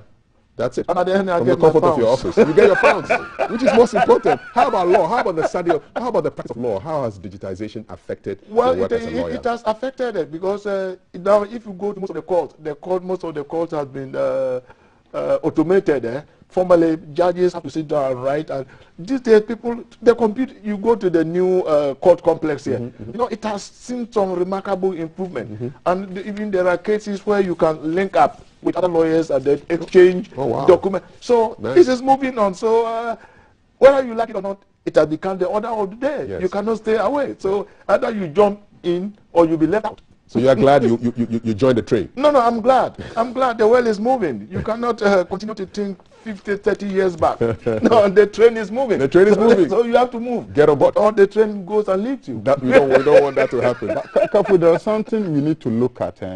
If you don't handle digital economy, to create more unemployment. How? Robotics and artificial intelligence is laying more people off than creating jobs. So if we don't take the necessary steps and put in the necessary framework, you jump onto digital economy and it will lead to more people being laid off. Because a work that 10 people can do, robotic can do 1,000 or such people. So if digital economy is not properly handled, it will create more unemployment and a massive unemployment in the country.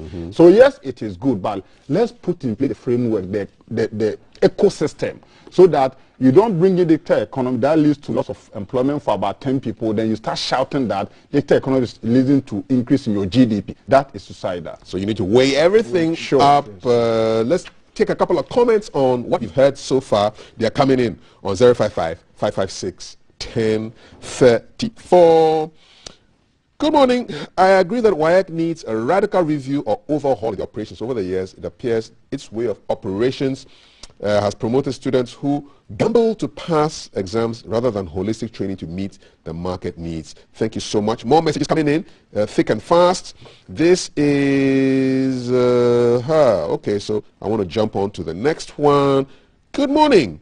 For West African countries to produce good graduates in the university, they need to wipe off this WASI examination. They're not doing any good for West Africa. And it's also it is one of the institutions making a lot of money in West African countries without making any progress. Thank you very much. This is from Jacob Kamara, listening to us and watching us in Sierra Leone. How, buddy? Yes, thank you very much. We value your eardrums and your eyeballs, and keep watching us on Facebook or Instagram or YouTube, Twitter. Just let me know how you're watching us. We'll be very happy to hear from you. This is a message coming in from Paul in London. He says, the man is on point. We're taught to read but not to think and reason. Our educational system has programmed us only to pass exams rather than how to make and build things like computers. From nursery graduates to the professor, we can't even make a toothpick. It must help us to invent and innovate things to solve problems. The theories and memorization of notes and following past questions patterns just to pass exams make us unproductive graduates at all degrees. We need a wider coverage of internet service across Ghana so that those in deprived villages can benefit from digitization. We also need unlimited access of internet on our mobile phones at a cheaper price in this digitization drive. Internet is very expensive in Ghana. Should also be free basic adult computer classes to help them navigate around this new change, as it's new to the very elderly. Very much so. Thank you very much, Paul from London. More messages, 055-556-1034. Kafui, digitization started in 1998 with the telephone deregulation policy. So this is years ago, 23 years ago. Wow. In the time of President Rawlings' second term. And finally, I will pause on the messages for now, 055-556-1034. Let's go to the Ghanaian Times, page 12.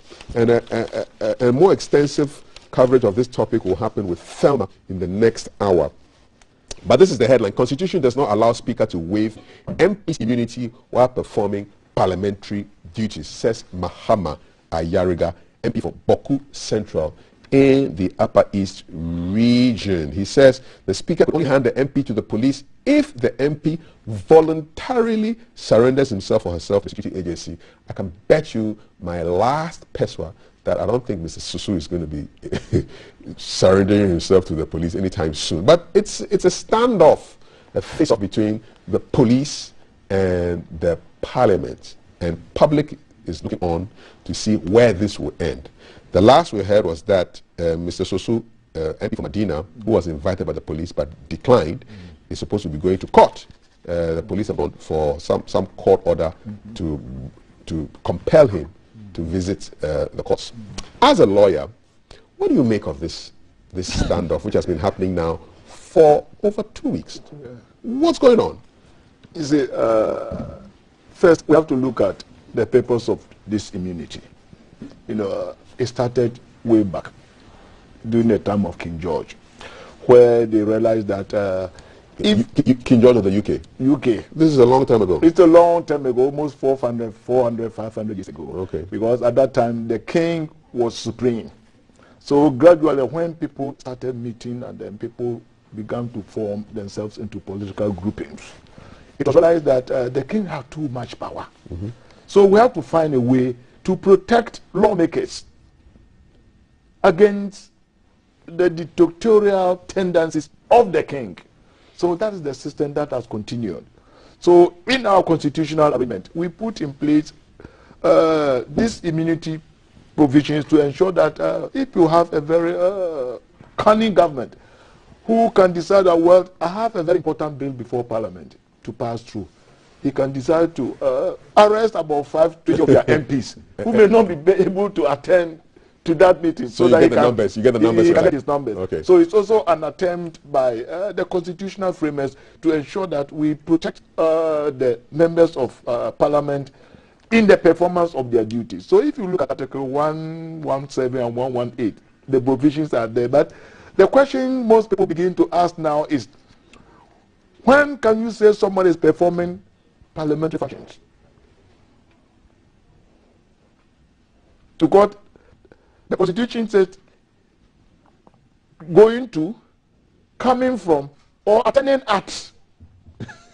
So can you perform your parliamentary functions in church? That is the thing. So I think the whole debate, let's bring it to a finality. Let's go to the Supreme Court for a proper and true interpretation, so that we can all come to a definite conclusion. Because various speakers of parliament have acted differently. I remember Dan Abodapui. He was a member of parliament, but he was arrested, charged, tried, and then sentenced. Abuga Pele, the same thing. Kennedy Japan, he was charged for treason. And then I remember Obi Amwa, he was even picked up from his home by the police. So I think having a situation whereby one speaker does something different, another speaker does something different, it gives them too much discretion. So we should go to the court. I think we should go to the Supreme Court for us to have a proper interpretation of these provisions. Right. And the moment the Supreme Court does that, it becomes the law. Okay. Then we'll all be settled, and then we can move on. But this back and forth thing, I think if we want to go to the theory of immunity, it can take us 3 hours. Yeah. But I think what we have now is a little bit absurd, because the essence and purpose of that immunity is to protect you against against government, against the executive. That could be the thinking of Mr. Sosu. That is the original thinking. But what we have now can also prevent your own constituents from filing proceedings against you.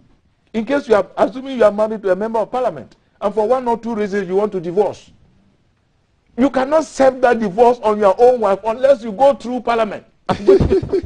So we need to go to the Supreme Court and then get a definitive ruling on this. We should get the definitive ruling. Okay. So the intention is to protect parliament against intrusion by the executive. Right. But now the way we've made it too broad and too blanket. Okay. So let's go to the Supreme Court and get a proper and true interpretation, right. and we can have finality and end to this whole saga. Thank you so much. Let me hear from the agribusiness. Yes, before we go to the last time when this issue cropped up and we sat on the same platform, I did indicate that the Article 117 and 118, we need a Supreme Court interpretation. Because if a law is being subjective in its interpretation, it gives room for discretionary powers and abusive use of that particular proviso.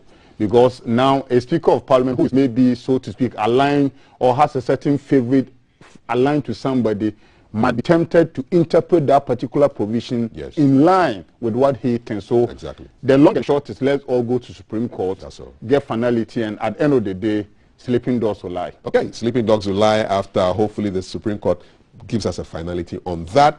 We'll go to the Ghanaian Times because yesterday we got a whole bunch of videos all over the internet about tidal waves wreaking havoc again, sweeping through communities of Adina, Amuchinu, Blekusu in the Ketu South municipality of the Volta region. 600 residents have been rendered homeless by these activities.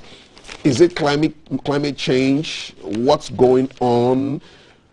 We will be going to the community right now because by the power of technology and the medium of Valerie, we shall be going to the Volta region, V for Volta, V for Valerie, where our man Jay Gabra is keeping an eye on these tidal wave issues, what happened the day after. So Valerie, take it away. Let's find out what's happening in the Volta region. Thank you, Kaf.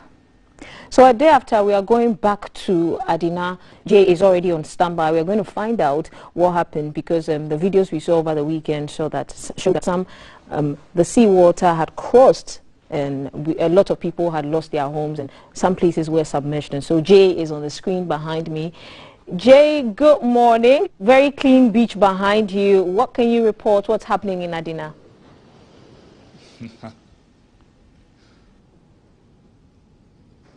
Thank you so much, Valerie. I must admit, this is one of the cleanest beaches I ever seen. And they are even telling me the cleanest beaches are found in this area. So good morning again, once again, everyone. Welcome to Keep an Eye. So you mentioned Adina earlier, and we've moved from Adina and we've come to Agaveji. There's also a fishing community in the area, in the Ketu South municipality and the Volta region. So what you said is right. We received reports of the sea eroding the banks as a result of a tidal wave, and it caused a lot of damage. You can tell behind me is a sea defense project that was started, but apparently it ended over there. So for people staying in that area, they didn't face that much damage. So what the residents here are appealing for right now is for the defense project to be continued all the way to Aplau, because what happens is when the tidal wave comes in like that, it affects their livelihoods, it affects their properties, and if care is not taken, lives may be lost. And of course, some people have been displaced as a result. Earlier this year, the Minister of Works and Housing was in the area to assure the people that they were doing something about it, because apparently there's no alternative in terms of housing for people who continue to stay here on the beach side. So there are works towards that. So this morning we are here to confirm these reports and also to speak to some assemblymen in the area who can brief us as to what exactly they face each and every time the rain falls here. Please join me. So this is the assemblyman for Agaveji. Am I right? Agaveji. Yes. Good morning, sir, and welcome. Your name, please. Yeah, my name is Honorable Ebenasa. Okay.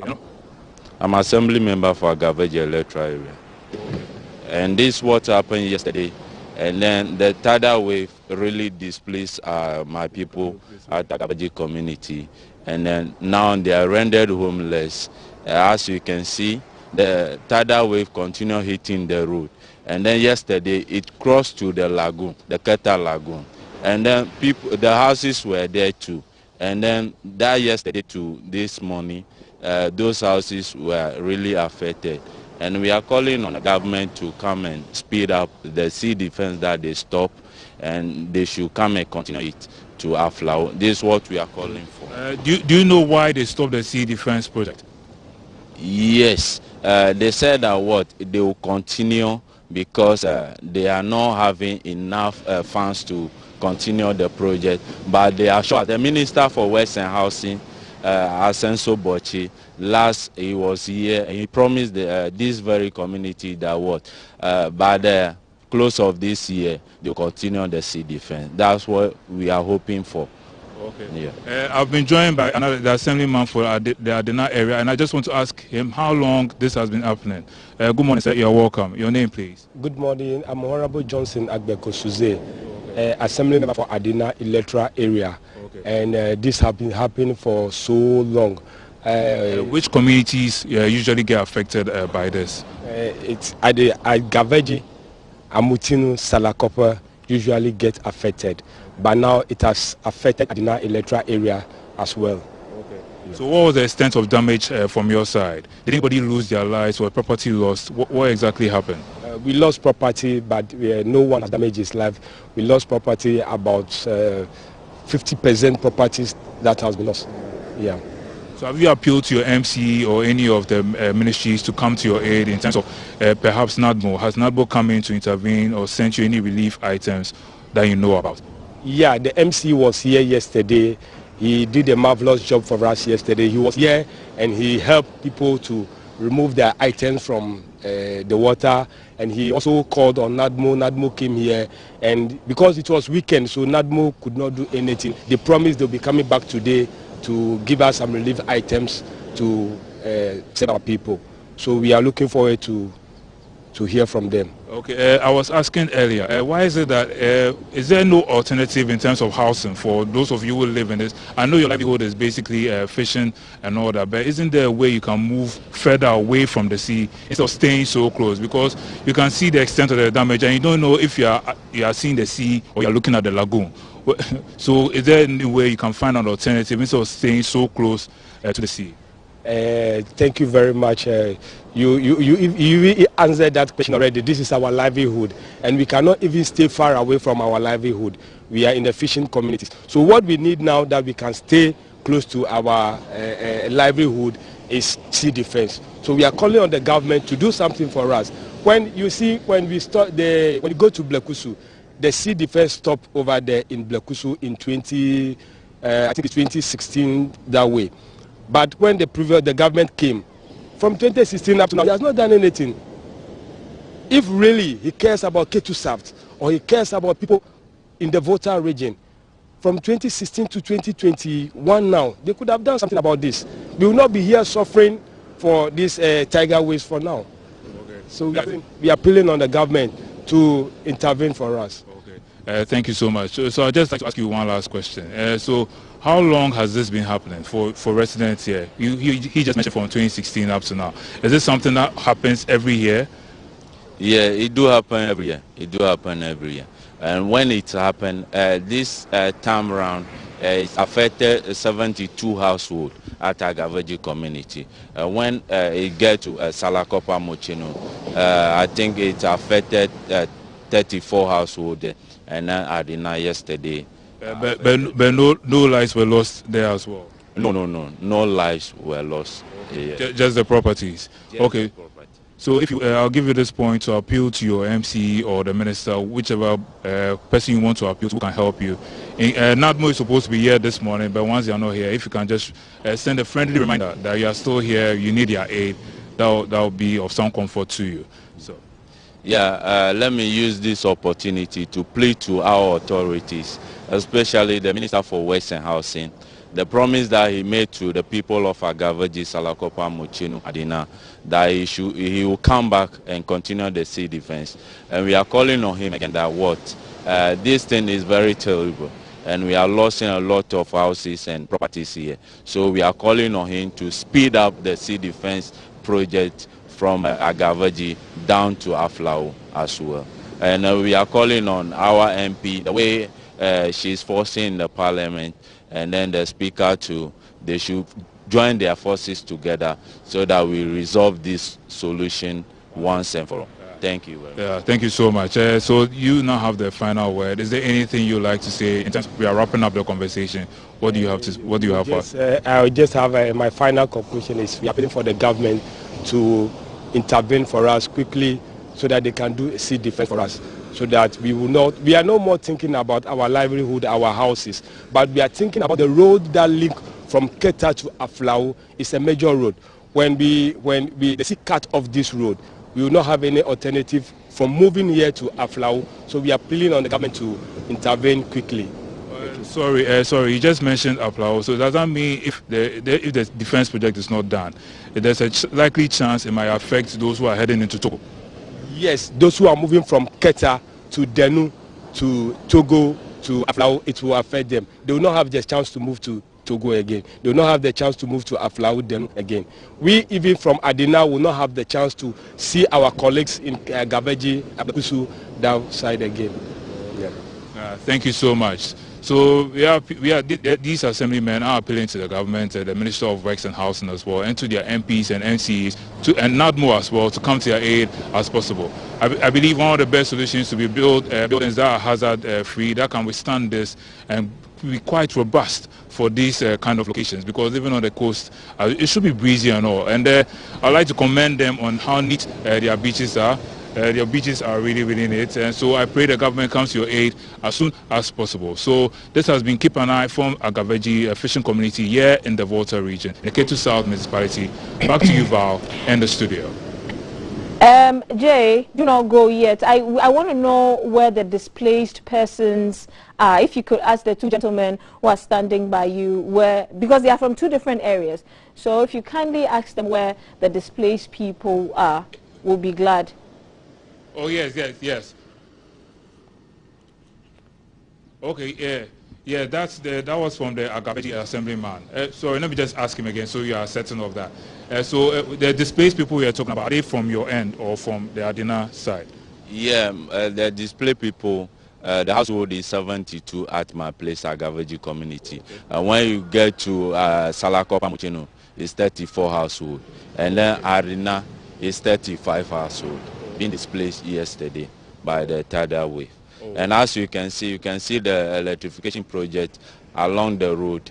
And then when we are not lucky, maybe by tomorrow, those high tensions will be washed away by the tidal wave. So we are appealing to government to come to our aid and support us so that the sea defense should continue as well.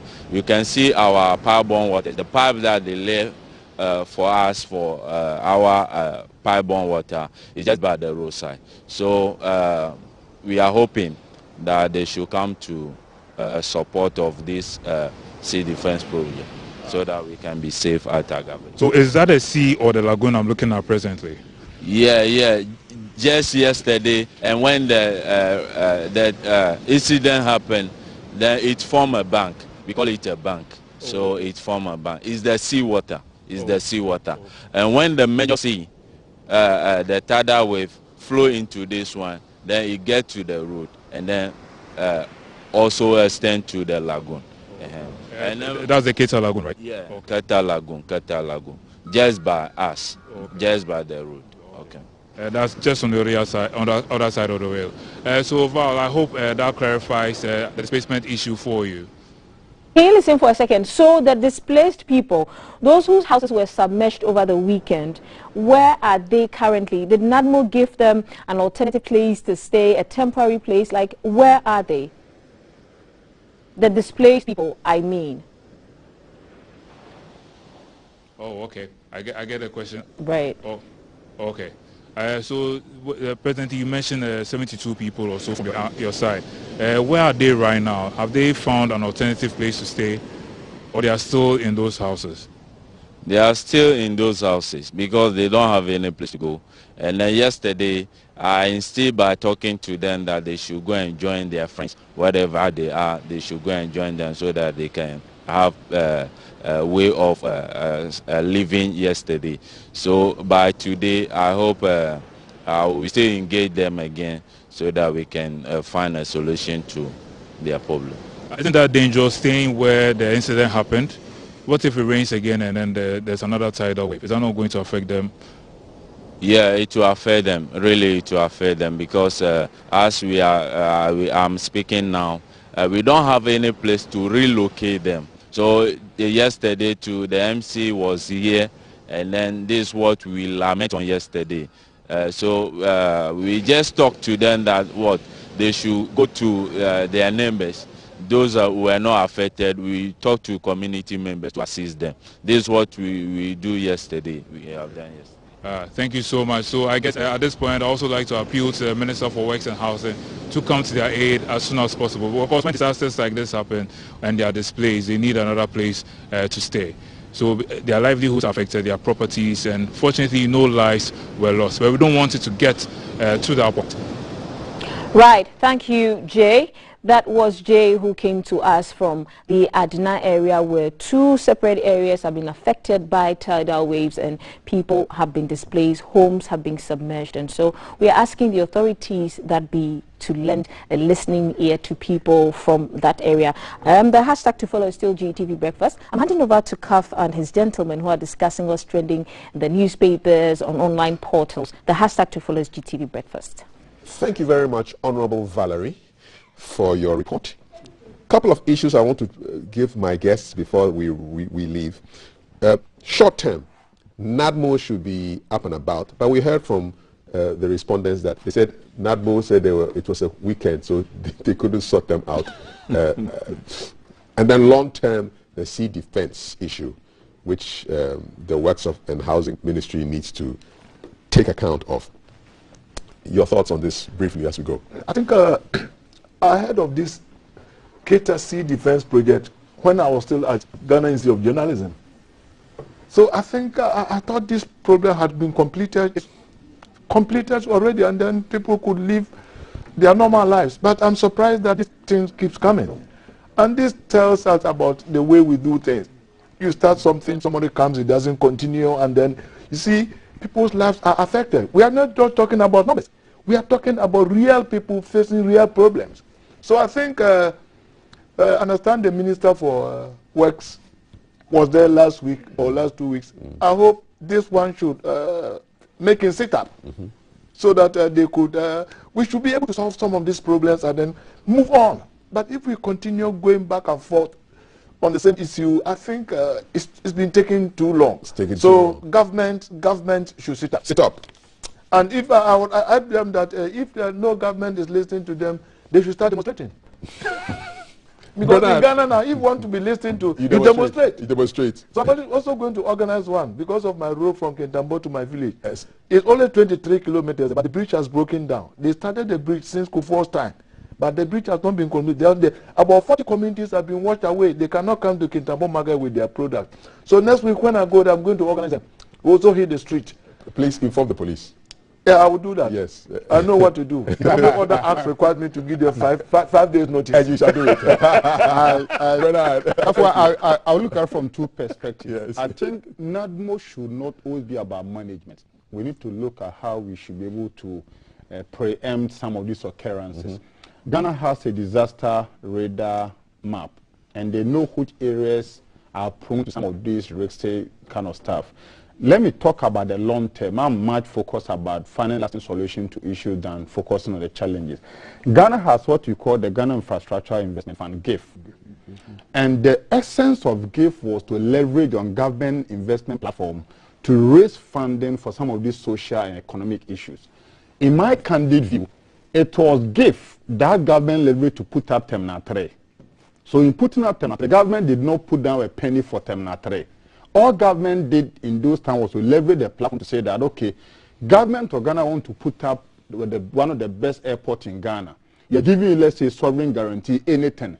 Use this to raise funding to put out Terminal 3. In similar vein, if you look at the Ghana Infrastructure Investment Fund and this scope, there are certain social projects that hardcore investors will not put their money into it. That is a fact, because every investor is looking at returns, ROI and ROE. So when the returns will not be conducive and appetizing for them, they will not come in. But whereby it becomes a social issue, and that is of concern to the government, we must be able to leverage GIF. In this situation, there are social investors in the world. And these social investors, these are some of the profile and issues they would love to view and watch and entice them to come. Okay. So in the long term, the issue is about purely finances. It is not about the fact that government doesn't want to do. Government doesn't have the money. But this same government that doesn't have the money at hand has a platform to raise the money called GIF. So GIF today must wake up to the reality. We must not only be looking at just building airports and stuff at the expense of tidal waves, because these are human lives. We are talking about 72 households being displaced through tidal waves. So moving forward in the long term, if we've been able to leverage GIF to put up Terminal 3, we should be able to leverage GIF at the same vein to have sea defenses, because it's about matters of financing, and in this financing, most investors will not put their money because it's a social project. Indeed. And once it's a social project, government must give these investors the most appetizing return they can ever have, so that if you, the government, cannot put up sea defenses, leverage on GIF to give investors the comfort to come in and invest. Thank you so much. I'm leveraging on this platform to tell you that you guys have done a great job again, and we look forward to seeing you the next time the good Lord affords us the opportunity.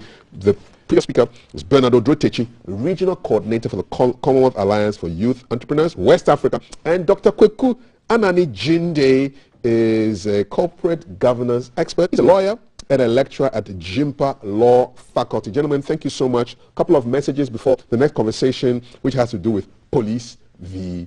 Parliament brouhaha. We find ourselves in a system where a graduate has both HND and first degree plus a master's degree in finance, and yet loses his or her job because he or she is not having a credit pass in English and maths during SSCE, as well as even O and A-level certificates. I know of a bank frustrating its contract staff with this English and maths credit thing before attaining permanent employment after years of work. It's sad. WAEC is still getting these recognitions, yet they lack credibility. That's your message there. In Ghana, we need to work on our SHS. We need work. Your parents send you to learn, but not to go and get yourself killed or to kill. But school authorities need to be sent to court, because you're not really happy with what is happening in what happened in Konongo, where from one student was bullied and killed in the process. Comments on students that don't do well when they come to class, but when they go to the labs for practicals, they are the ones who are performing. It's because they get to see the tools and the experiments. Imagine a school without a lab, and those students are known to be tiwi, because they lack the practical aspect. So infrastructure is important to make sure that our school system works. In 2003, President Kufuor established GIFTEL and also passed the Electronic Transactions Act, which established GIFEC in 2008 to provide funds for the provision of universal access to electronic communications by unserved and underserved communities. Thank you very much for that reminder. And those are my comments. There you go.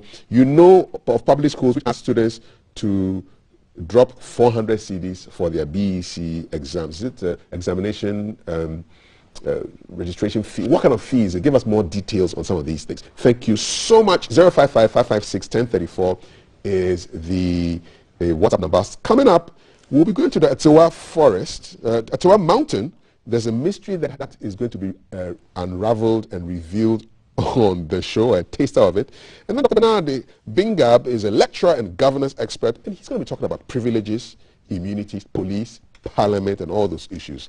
So stay tuned to GTV Breakfast, and let me ask you this question. You know any assemblyman or MCE who does not put honorable before their name when you ask for their names? If you do, send me a WhatsApp, 055-556-1034. This is Honorable Kafri Day. Going for a quick break. Live from GBC Studio 1. This is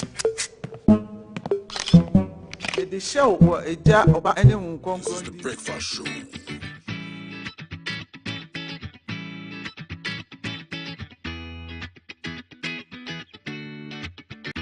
Coming live from the capital. This is the Breakfast Show.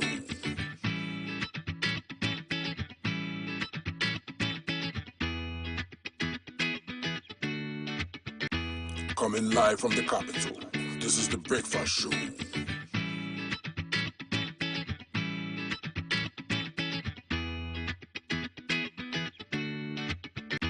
Coming live from the capital.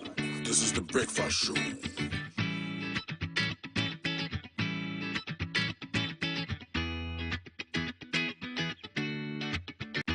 Coming live from the capital. This is the Breakfast Show.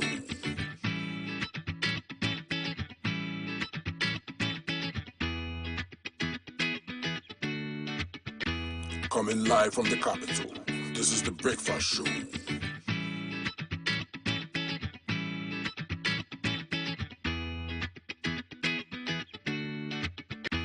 Coming live from the capital. This is the Breakfast Show.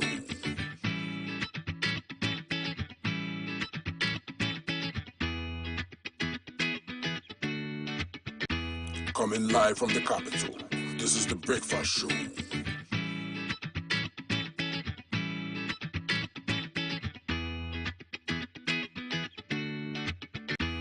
Coming live from the capital. This is the Breakfast Show.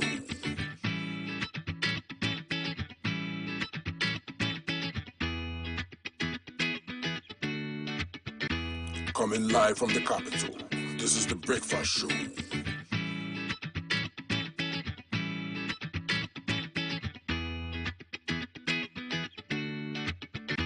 Coming live from the capital. This is the Breakfast Show.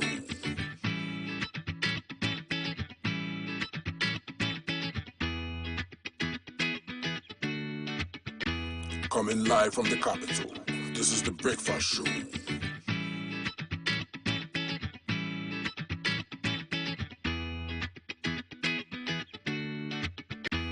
Coming live from the capital.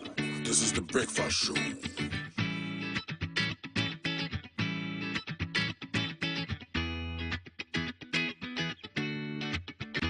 Coming live from the capital. This is the Breakfast Show.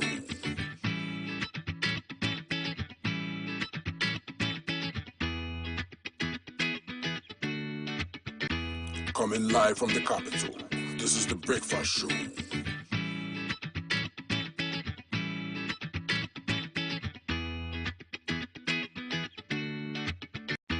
Coming live from the capital. This is the Breakfast Show.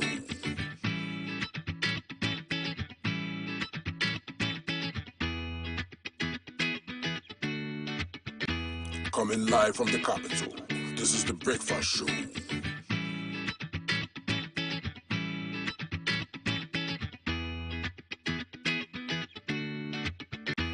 Coming live from the capital, this is the Breakfast Show.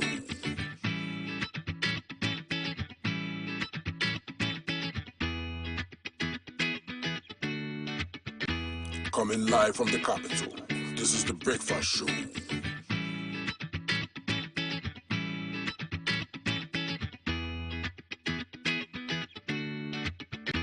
Coming live from the capital, this is the Breakfast Show.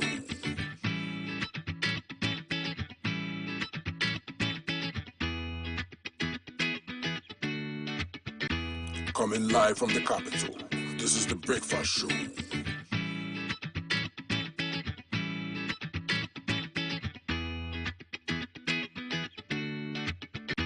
Coming live from the capital, this is the Breakfast Show.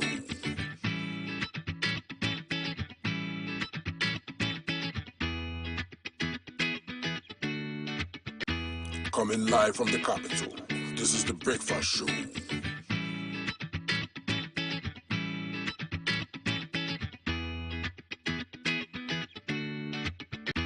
Coming live from the capital, this is the Breakfast Show.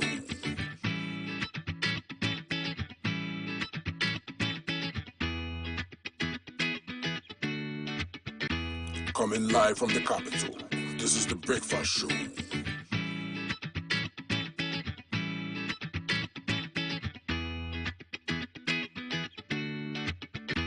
Coming live from the capital, this is the Breakfast Show.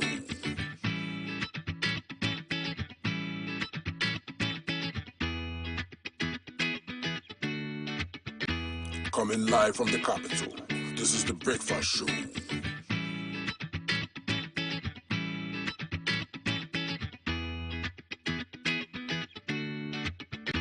Coming live from the capital, this is the Breakfast Show.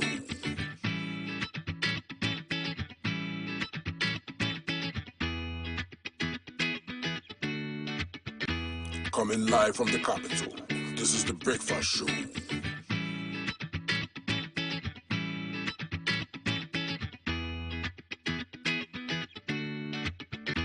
Coming live from the capital, this is the Breakfast Show.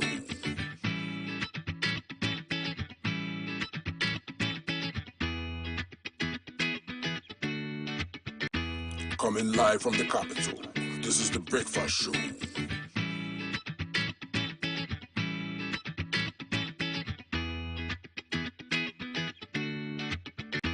Coming live from the capital, this is the Breakfast Show.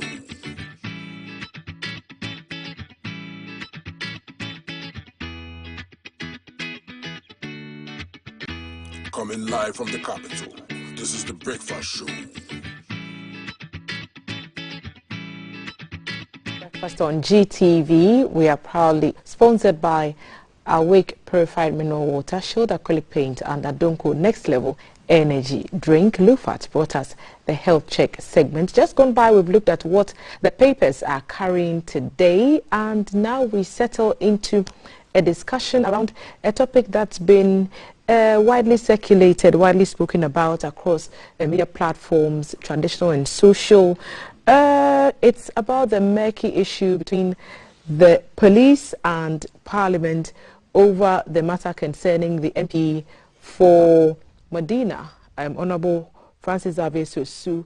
And people are asking whether we need the Supreme Court to interpret Article 116, 117, 118 in order to put the matters to rest. And others are asking why the majority caucus in Parliament thinks that the posture of the Speaker of Parliament on the matter by refusing to release the MP for questioning is troubling. So answers on that are what we are seeking today. And if you recall, the Speaker on 28th October turned down a request by the police in a letter to him a day earlier to release the Medina MP for investigations into a demonstration he led.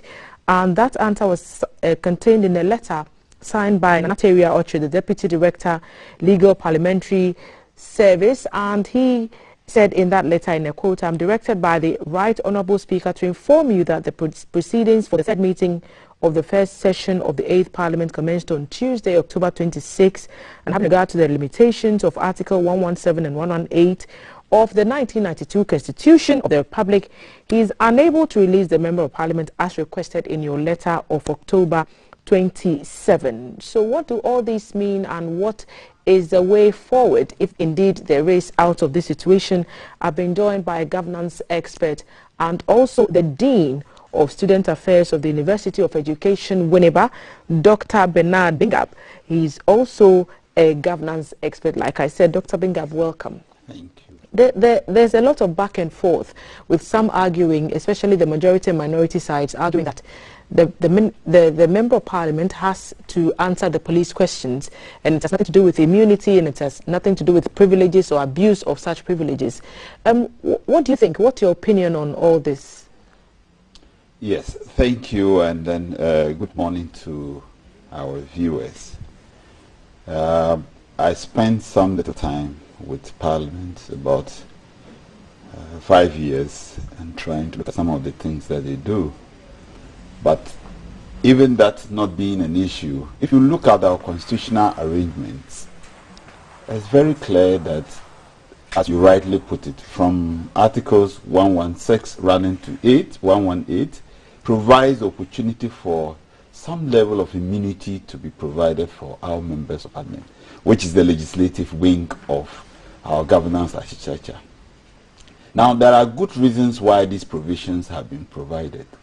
And I like to place on record that from the letter that you even read from the Right Honourable Speaker, he did not decline the offer. He said, Parliament is in session. So the Speaker, he gave a condition. What that means is that if Parliament was not in session, not sitting, it was possible. So the police should take advantage of that. He says, because that's what the provision says, to or from, the Member of Parliament cannot be invited by the police. So he says, as far as he knows, Parliament is in session. But you see, there are some complexity to these issues which you must face as a people. Parliament, and for that matter, our members of Parliament must be seen to be using the structures of our governance system. If you are a Member of Parliament and the police say that we want to have a conversation with you, what is wrong with it? Where you and I said, if we got an invitation from the police service that they want to have a conversation with us on an issue, you will honor it. So our leaders must demonstrate exemplary. This is important for us. The young people are watching. They are listening. So tomorrow, if a young man in his car, the police try to stop him, he can also speed away. Look, there is no power in this country other than the power of the people. And so the power that an MP has is vested to him by the people. The police, if you forget, unless you have forgotten, about a year or two ago, we got issues about police security. And the police came in and said, we will do everything to provide security for our members of Parliament. So if that was the case, and the police say there is an issue, I don't, unless our Member of Parliament is already convinced that he's done something untoward. But if we're looking at what you're saying against what perhaps the minority argument, yes, part of the minority argument may be, then Article 116, and I'm going to read the excerpts of it, it said, subject to the provisions of this article, but without prejudice to the general effects of Article 115 of this Constitution, civil or criminal proceedings shall not be instituted against a Member of Parliament in any court or place out of Parliament for any matter or thing brought by him in or before Parliament by petition, bill, motion, or otherwise. Right. So this is all a lot of legal talk, which no, means... but it doesn't say that the police cannot invite a Member of Parliament. You're talking about the court of law. Mm-hmm. It doesn't say the police cannot invite a Member of Parliament. In fact, if you further, you know, the Constitution also provides that Parliament shall make for itself what we call the standing orders. So if you go further into the standing orders of Parliament, it provides for both responsibility and the rights of an MP. And I'm saying that the law talks about a court of law. If a policeman, for example, identifies you for example, no member of parliament walks with uniform, and he identifies you and thinks that there's something here that you need to come and answer, unless you are already convinced that you've done the wrong thing, what is wrong with to go there? Unfortunately, our member of parliament is a lawyer by profession. He has other legal people who will go with him. I don't think that, you see, if we begin to have some of these issues, we send very wrong signals to others. Mr. Speaker, as you will realize from his letter, says that because Parliament is sitting, I'm unable to let him come. Why? Because it can hinder his work. Don't forget, we have had, not in this country, but we have had situations where the executive can use the security to hamper the work of the legislative body. They can arrest 20, 30 of you, knowing very well that once they get 20, 30 of you and they bring in any issue, the issue will go through. So there are reasons why these are done. So one, the police have the option to wait when Parliament is on recess. Because Mr. Speaker says, Parliament is working now. So even if Parliament is working, from what you're educating us on, even if Parliament is in session and the proceedings for the day end, the MP can still not be invited by the police to answer questions? No, because you may not know what he's going to do. The work of Parliament, it is not just in the chamber. Parliament has oversight, and by oversight, they travel across this country to inspect one thing or the other. There are 10 meetings for and on behalf of Parliament. So it is very difficult when Parliament is in session to be able to determine whether the MP was on his way to carry out an assignment for Parliament or not. But the limitation is that once Parliament is not sitting officially, it is deemed that all other things can be restricted to the Member of Parliament. So the Speaker can release the Member of Parliament to go and answer whatever the issue is. So then on what basis have other MPs in the past had the opportunity to answer questions from the police, if that's what you're saying, no, that they cannot go, they cannot be released from parliamentary duties? Unlike the Constitution, where power is vested in the Supreme Court to interpret, when it comes to the standing orders of Parliament, it is the Speaker who has authority to interpret. Now, the Speaker can use his or her own judgment to release a Member of Parliament.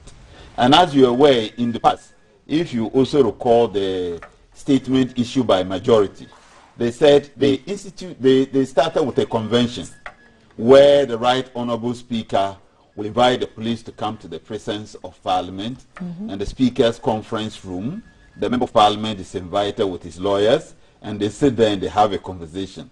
Then the police leave. These are all things that various speakers have adopted to help smoothen the relationship between Parliament as an institution and the one arm of our security service, which is the police service. Are you suggesting that the posture of the Speaker in his response, stating the reasons why he cannot release the MP, is problematic? Are you siding with the majority? No. Or the minority on this matter? No.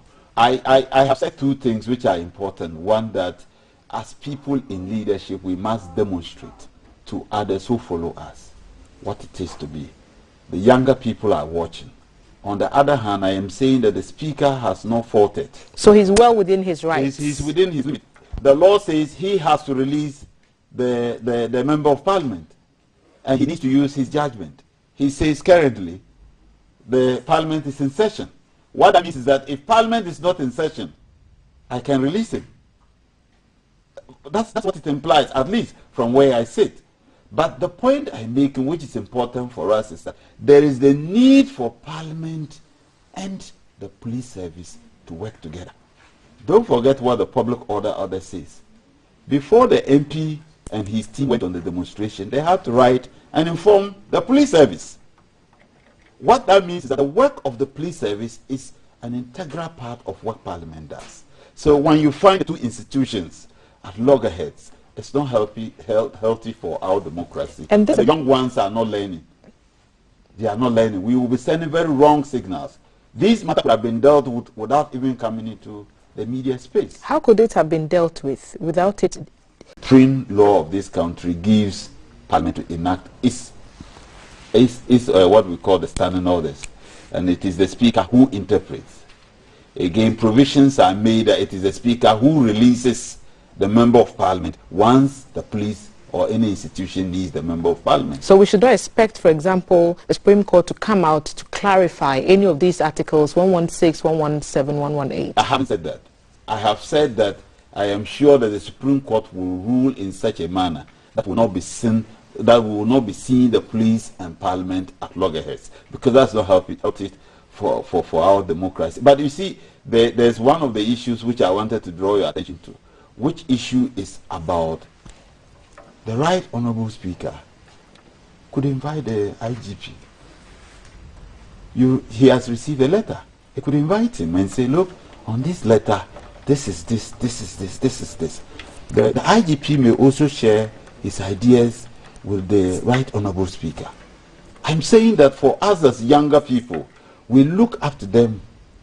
And if we look at them, and this is the way they will go. The next time I'm driving and the policeman is before me, what do you think I should do? I should speed off. If it's a policeman, why will a Member of Parliament be running away from a policeman? He's a Member of Parliament. But is he running away from the police? No, you heard what the police said. The police said during the issues, they tried the best that they could to talk to the Member of Parliament, his bodyguard. Through which channel? Well, right on the spot. You know, if you remember, there was public outcry that why didn't you arrest him on the spot? And the police said, when the issues were happening, what we did was to try to get the Member of Parliament right on the spot, because burning of ties and other things on the main road and blocking traffic is not part of the demonstration. So when they tried to do that, the guard of the MP jumped into the car and almost even hit some police officers. The police have said it. I have heard ACP Kusifori, who is the acting Director General for Public Affairs. And I'm saying that if I was a Member of Parliament, the police want to talk to me. They probably want to show me the excesses that are happening.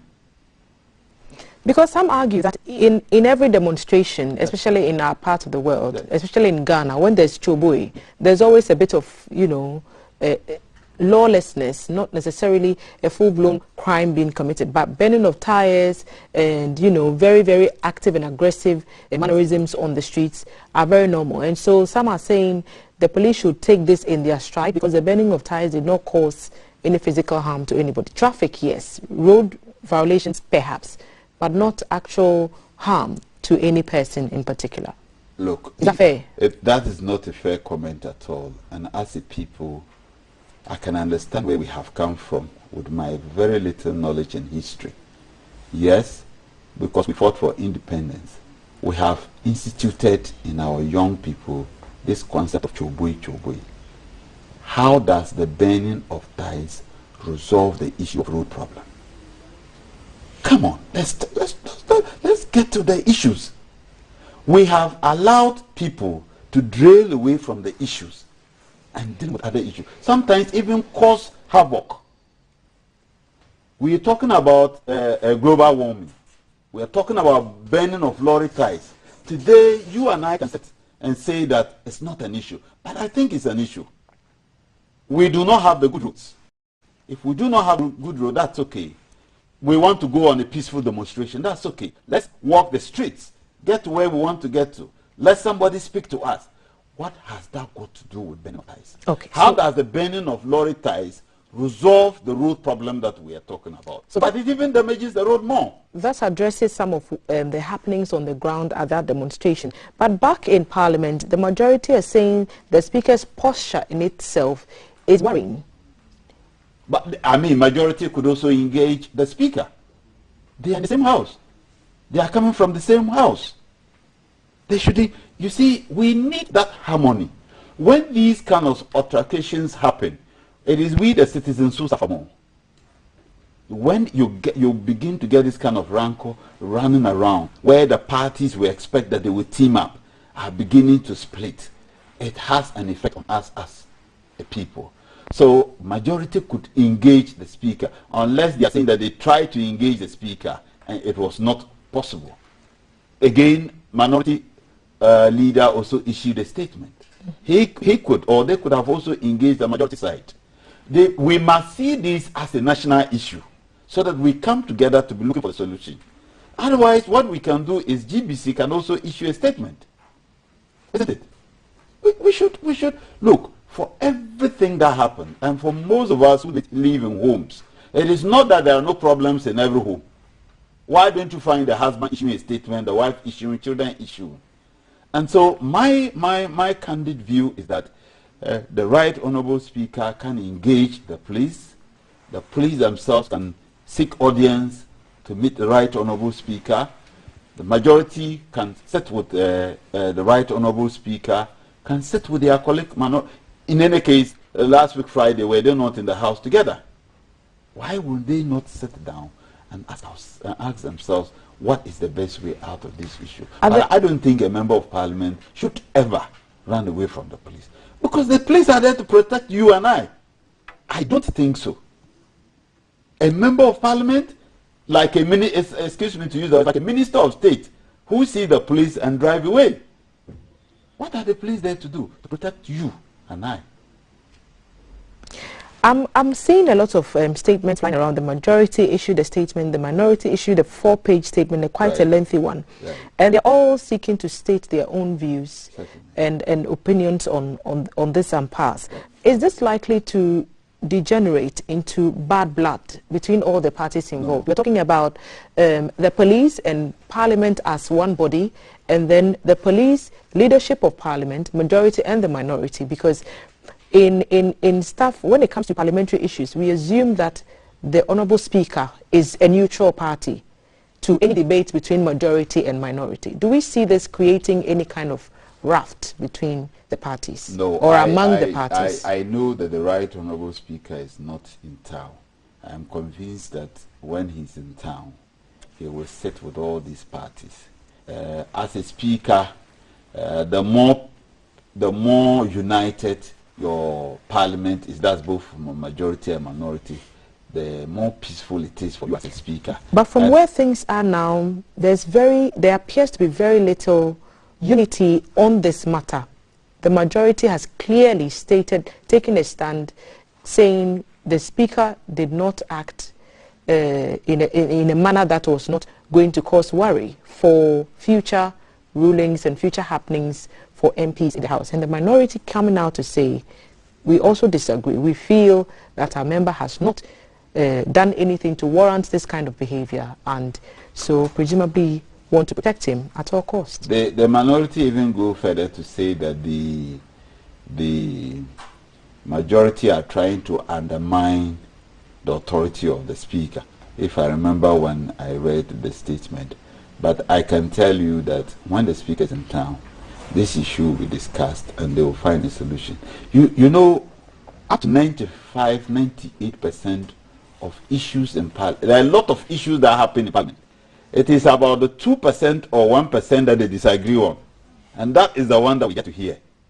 I am sure that I know the Right Honourable Speaker is not in town, and I'm sure that when he's in town, the two parties will sit and discuss it. The leadership of Parliament, which constitute both majority and minority, I'm sure they will sit down, they will discuss it. Believe me, they will find the way out. It is, Mr. Speaker has not said, I will not. He probably is modifying what majority knew of. And you see that they state in their statement that in the past, this is the way it's been done. Mm-hmm.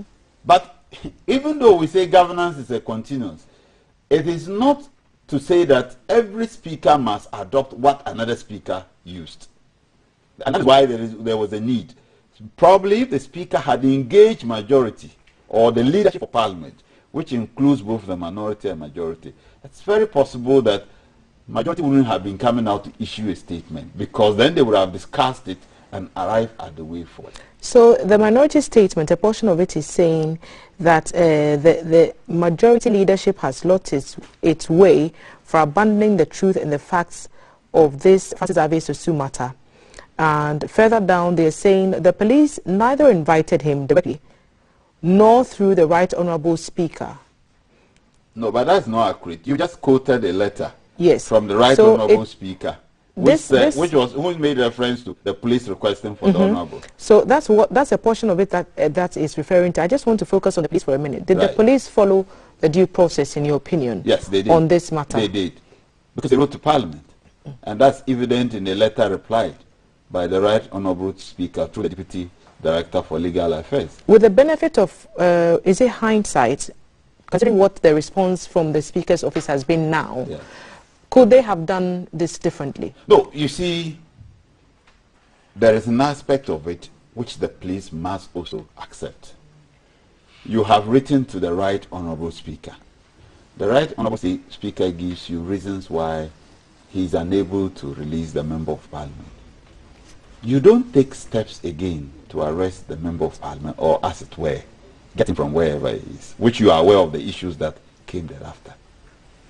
If you do that, then what was the purpose of writing to the Honourable Speaker? So is that contempt of Parliament? No, Parliament has its privileges committee, which is the determinant of contempt of Parliament. For example, when I, as a Member of Parliament, rise on the floor and I say that so and so have done this, and I think that is contempt of Parliament, the matter is usually referred to the committee. It is the committee that will bring proposal and say that for A and B and C we think, and even that it is subject to the whole House. The whole House has to accept that it's contempt of Parliament. So it's not up to me to determine whether the behavior of the police amounts to contempt of Parliament. But could this potentially end up on the table of the Privileges Committee of Parliament? I think it's already there, because when the Member of Parliament had the fracas with the police, he made a statement on the floor of Parliament, and I think that matter was referred to the Privileges Committee. But I'm saying that that is too far. Parliament and the police, as organs of the state, can come together and discuss whatever differences they have. They don't need to go into the public. You see, at every given stage, and like I said previously, we had a few issues with security bothering our Member of Parliament. The police came in very sweetly and said, look, this is what we will do to be able to protect parliamentarians. We do know that every year, appropriation bill, Parliament will have to approve whatever they think the police are due through the Ministry of the Interior. So these are organs of the state that when they begin to disagree, it affects us. And I'm saying that to minimize these issues, these organs of state need to come together and talk. They need to jojo. And I'm saying that I suspect that because the Right Honourable Speaker is not in town, probably that is why these discussions have not been held. I expect that the Right Honourable Speaker will engage with the IGP, and that they can engage and have a fruitful conversation around this issue. Right. Dr. Bingab, let me just bring a few of the views of some of you who are watching us. You're sending us your messages across our platforms. The WhatsApp number is 055-5561-034, or you can send your message to any of our live streams or on Twitter and Instagram using the hashtag GTV Breakfast, and we'll read some of your questions out loud. A few here. Thelma, I can't think far how on earth the NDC thinks arresting the ordinary Ghanaian by IGP makes him a good IGP, but going after their men shows hunting. Fuel prices are on the hike. Can we leave these non-critical thinking? Well, the NDC could not battle for us fuel prices, but are interested in SOSU. That's your opinion, and I want to reiterate comments and suggestions and things that people send to us by way of messages that we read out loud represent their own views and not the views of the Ghana Broadcasting Corporation. Honorable Sosu can avail himself for arrest, but the approach at which the police used was very bad. At least they should have done it in a calm manner, and that's what baffles his mind. It's unfair. That's your impression on that matter. Good morning, my name is Kinsley, and I'm watching live in Lagos, Nigeria. Nobody is above the law, and our African leaders should respect the law. Thank you for sending that message to us. Parliament should know that not allowing Honorable Sosu to respond to the police invitation, then Parliament should know they would not have the moral right to invite people to face the Privileges Committee for contempt. Okay, so many of your messages coming in. I'll just leave that there. What do you think about what our viewers are saying so far? Right. So in my introductory comment, if you remember, I said that Parliament cannot be sent to be breaking laws. Parliament makes laws.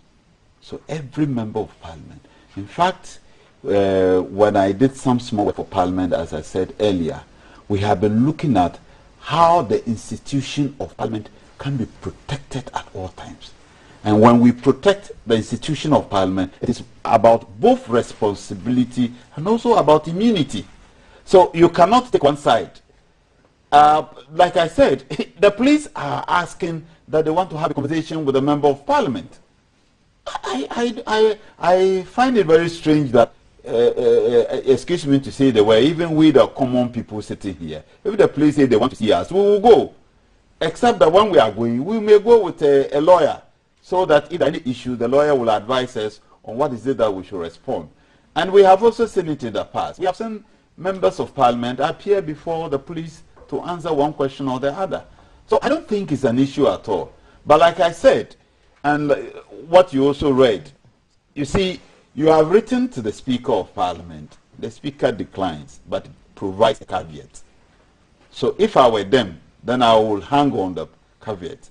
He said because Parliament is in session. So the police should wait until Parliament rises after this session and then invite the Honourable MP. Because the man says because Parliament is sitting. So I wait. When Parliament goes on recess, we write. And let's see what the Speaker will say. You know, so that's one side. So, but to follow the Member of Parliament to a police, what do you call it, to a church, it says and connotes a lot of things. But I think, and as we have said, not even the president of our land can disobey or has the authority not to obey laws. We must all be seen as law-abiding citizens. That is the only way. It is only our part of the world that you see some of these things. And yet we say that we want democracy. The cost of democracy is what we're talking about. People can express their views, and state institutions must be allowed to function. It will hinder and it will hunt Parliament if they do not allow it to happen. So you don't see this as a witch hunt then, as some are alluding to, that the NDC which one is the witch and which one is the hunt? The NDC, presumably, according to one of the messages that we got, that they feel that the police is intimidating or such posture against the MP. Well, the police have made it very clear. The Member of Parliament representing his constituency had written to them, informing them they intend to embark on a peaceful demonstration, which the law permits them to do. There were excesses, and so they tried to have a conversation. And as you know, in every protest, when there are leaders, when there are issues, they invite the leaders back. The police have said that is the reason and the rationale behind their invitation. So if that was the issue, I don't know where the witch is and where the hunt is. The Member of Parliament is the one who wrote to the police and said, my constituents wanted to do A, B, C, D. I represent them. I will lead them and make sure everything is done in order.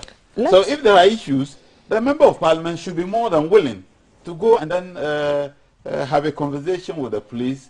You know, like we have said in the past, we have had groups who have demonstrated. The police have invited them thereafter, because they think there were excesses, to sit down and have a discussion. Somebody asked the question, why didn't the police wait till after the event? The police will always have a discretion to make a decision. When one policeman uses a particular strategy, you don't expect, or you should not necessarily say that because one used one strategy, the other must adopt. I think the Member of Parliament, if I were him, from here I'm going to the police, and then to go and find out what the issues are. Okay, so here's another message. Hi Thelma, I like the discussion. The right thing must be done for the young ones to follow suit. Honorable Sosu should avail himself for questioning. Our democracy should work, otherwise we'll suffer as a people. The police should also be meticulous in their dealings and work within the premise of the law. Robert sent us that message. From Osu, I would want to ask you whether your general impressions about the general conduct of the new IGP and the more visible or more vocal, more communicative police service that we've had in recent times. I'd like to say to our viewers that the police service is a professional group, and I have heard a lot of security experts, including governance experts, who advocate that our police service be decoupled from the political system. In other words, the appointment of an IGP should be decoupled from the president or the executive. If the police service, and for that matter the IGP, is allowed to do his work professionally, I can promise you that we will resolve all the issues, majority of the issues that are on us. Right. We've been joined, Doc, I'll put you on pause for a minute and pick the thoughts on Lawyer Martin Kpebu. He's a human rights lawyer and he's just joined us via phone to lend his voice to this conversation. Lawyer Kpebu, good morning and welcome. Yes, good morning, madam. Morning. I believe you heard portions of what I've been discussing with the Dean at the table on the issue concerning the Medina MP and the fracas that it's causing between the majority leadership and the minority in Parliament over the Speaker's response to the police invitation for the MP to avail himself for questioning. I wonder what your thoughts on all these developments would be from the human rights perspective.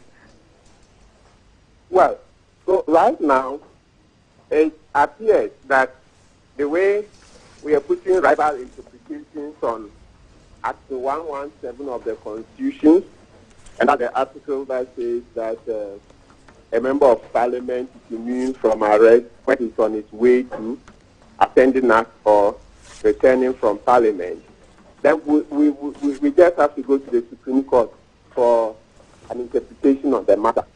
You say that because of the rival interpretation. So right now you see that basically we all accept that an MP can be arrested if he is caught in the very act of committing a crime. That is to say, when he is caught in the very act. So let's say if he's shooting somebody to death, he shoots a gun and shot somebody. That one people are seen. Right there, he can be arrested. Or let's say he slapped Mr. X.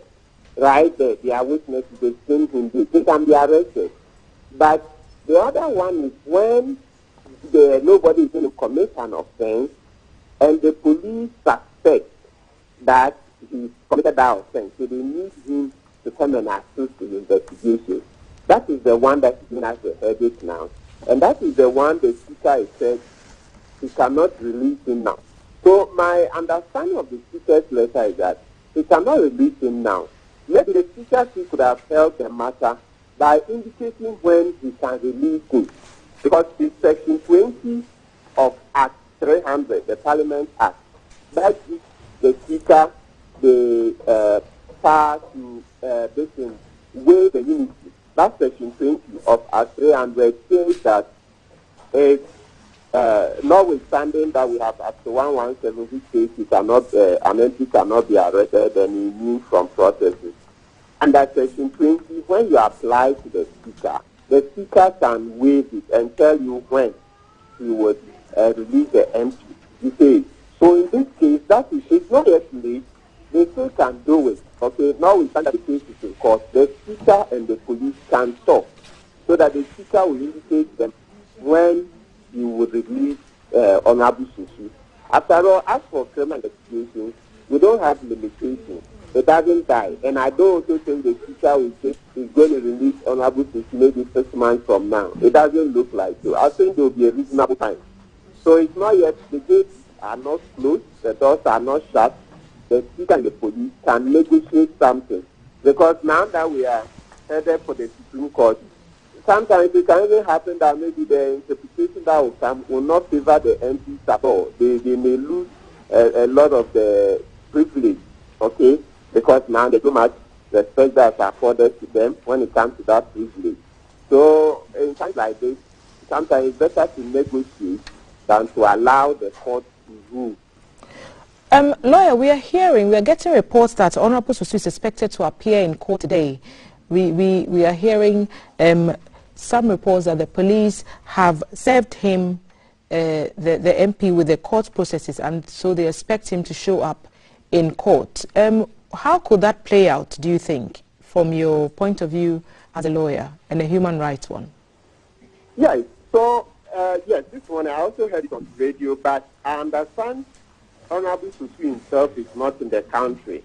So I understand it is his lawyers who will appear in court and seek an adjournment so that when he comes, then he will appear himself.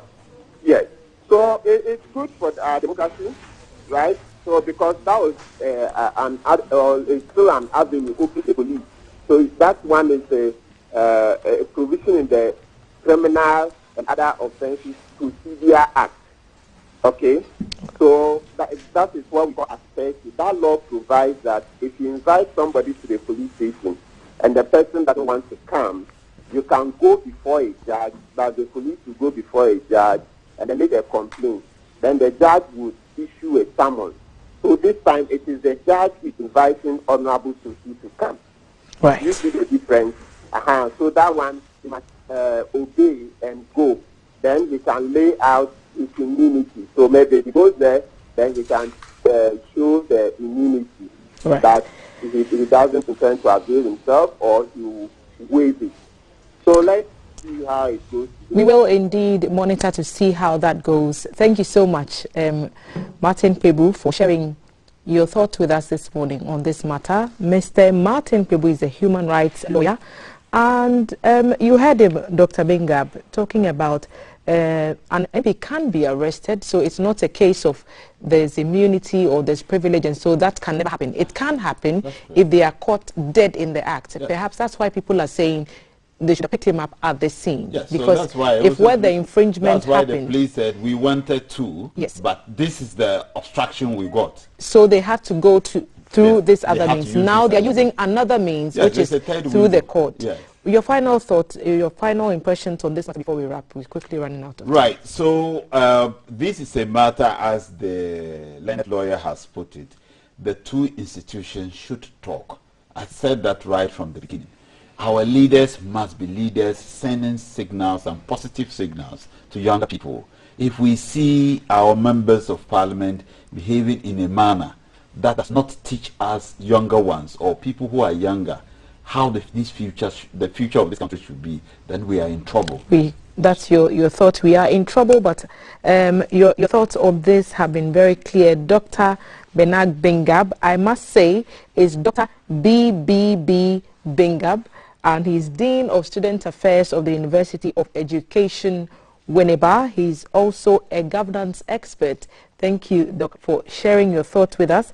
We've been talking about the MP's privileges and immunity and the police right of arrest. Thank you for staying on until now, because we are going into another dimension. GBC News and GTV will be premiering a special report on the Atria Mountains, which my colleague Beatrice Senaju expertly put together with her team when they went hiking up the mountains, and she's on the yellow couch, kindness of Ethel Tigo, to have that conversation with Val, and we'll be right back to get into the details. Stay on.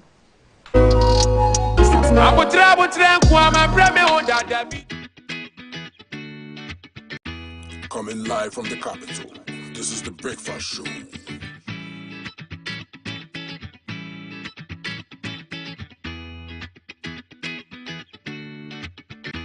Coming live from the capital, this is the Breakfast Show.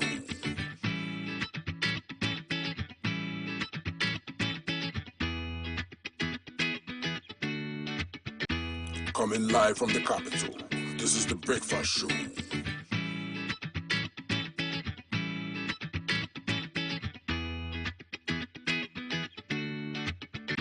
Coming live from the capital, this is the Breakfast Show.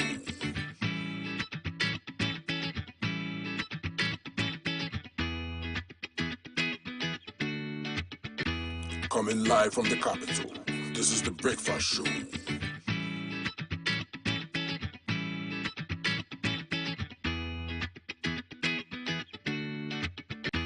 Coming live from the capital, this is the Breakfast Show.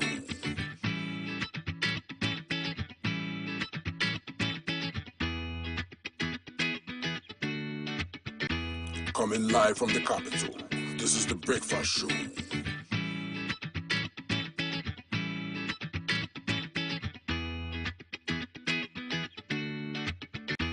Coming live from the capital, this is the Breakfast Show.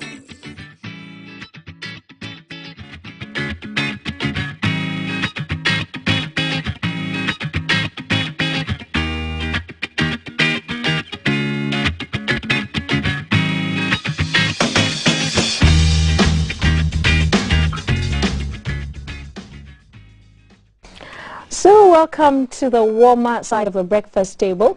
I'm Valerie Damso. I have Beatrice Senaju, a broadcast journalist here at GBC, and we are unraveling the mystery surrounding the famous Atria Prayer Mountain.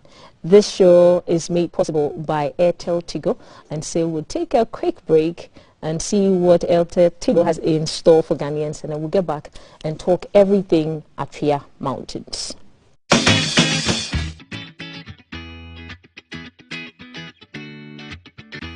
Coming live from the capital, this is the Breakfast Show.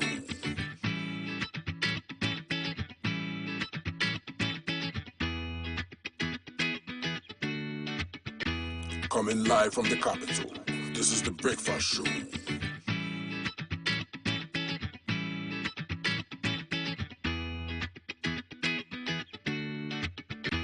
Coming live from the capital, this is the Breakfast Show.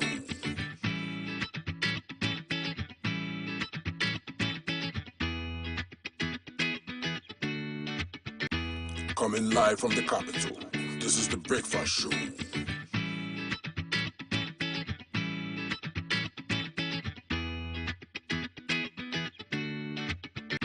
Coming live from the capital, this is the Breakfast Show.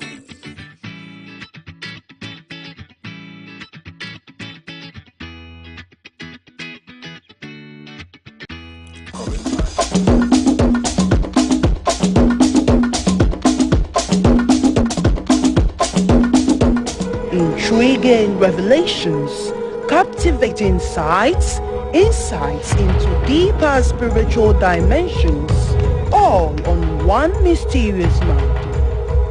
Everything that I have today is as a result of the encounter at the mountains.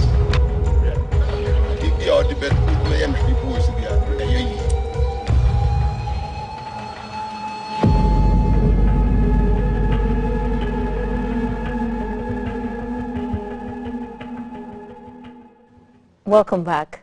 And so I have Beatrice Senaju seated on the yellow couch with me, and Beatrice went to Atria Mountain. She went to unravel all the mysteries surrounding the mountain. Welcome back, Beatrice. Thank you. It's the whole documentary, the full documentary is airing today on GTV. At 9 p.m. 9 p.m. That's where all eyes need to be at 1 p.m. Let's look at what's happening at Atria. So why is Atria Mountain so famous for prayer, especially in the Christian community?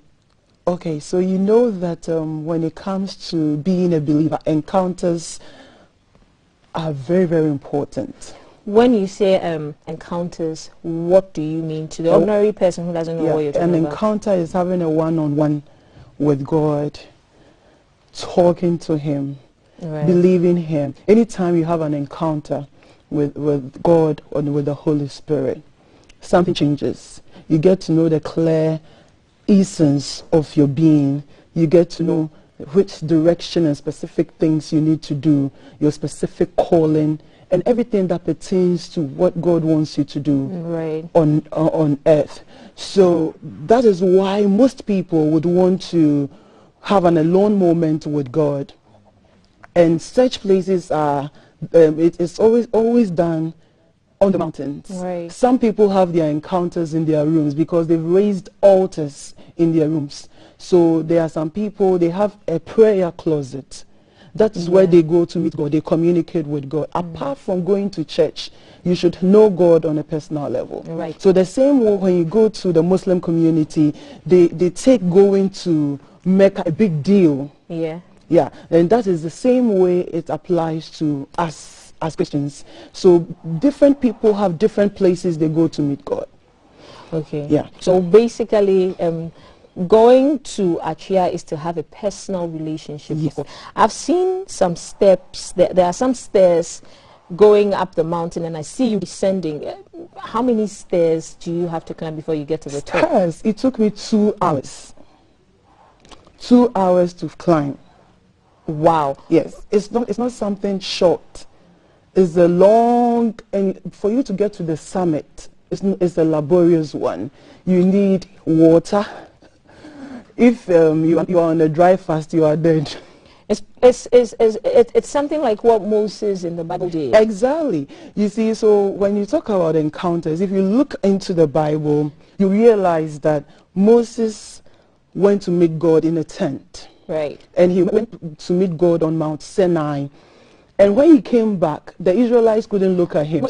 We just, a video just flashed by on our screens of, it looks like, to the outside, it looks like a nightclub. It looks like people who are dancing. If my producer lets it get stuck there. Yeah, it's not dancing, no, they were praying. Oh, okay. Yeah. So there's a serious business. When you go there, you will see professors, men of God, big people.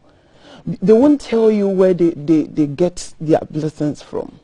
They believe that any time they go there and they descend, something big happens. They come down with the Holy Spirit. They come down with a lot of blessings. I'm telling you, if you get to know even the politicians, I can go on and on, but you have to watch the story. So wait, when we actually tune in 9 p.m. today, we are going to see some politicians as well. Yes, in fact, they even fund. They fund everything that goes on there. Okay, so in the video we just saw, I saw somebody carrying a load. Is it luggage? Is it for clothes? Is the person going to live there? Do people live there? Like, it was our luggage. Like that. It was our luggage. Oh, that was our crew. Yes. You cannot climb the mountain if you're not an expert. You cannot climb with your stuff. Sure. You can't make it. So usually before you get to the town, I'm sorry I'm cutting in, but I'm so excited. I saw like horns. Okay, the horns. Yes. Okay, so what happens is that some men of God use it to ordain, to anoint people. So they put anointing oil and they believe that there's power in it because it was used biblically in the Bible. Right. Yes. Okay. So it's their version of putting or bringing God on earth to anoint people and ordain people. Okay, so let's go back to the people who carry the luggage for you.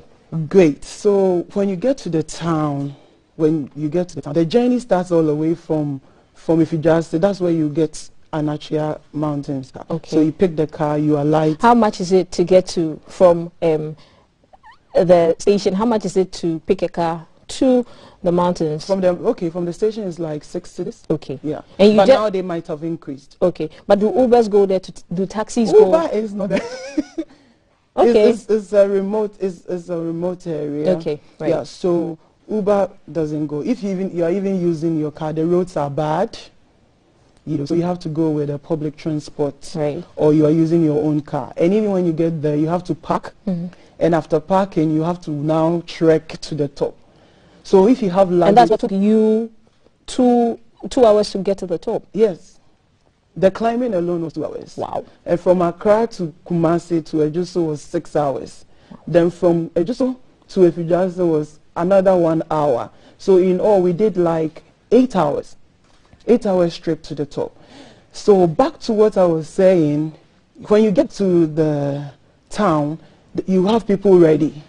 In fact, they run to you so they can pick your stuff because they have mastered their craft. They can just move the terrain.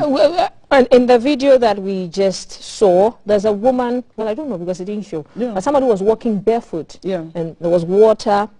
Okay, tell us. Okay, so let me tell you my experience. I was welcomed by the rain. That's a blessing in disguise. Yes, I was immediately we got to the gate and we began climbing. Then it started raining.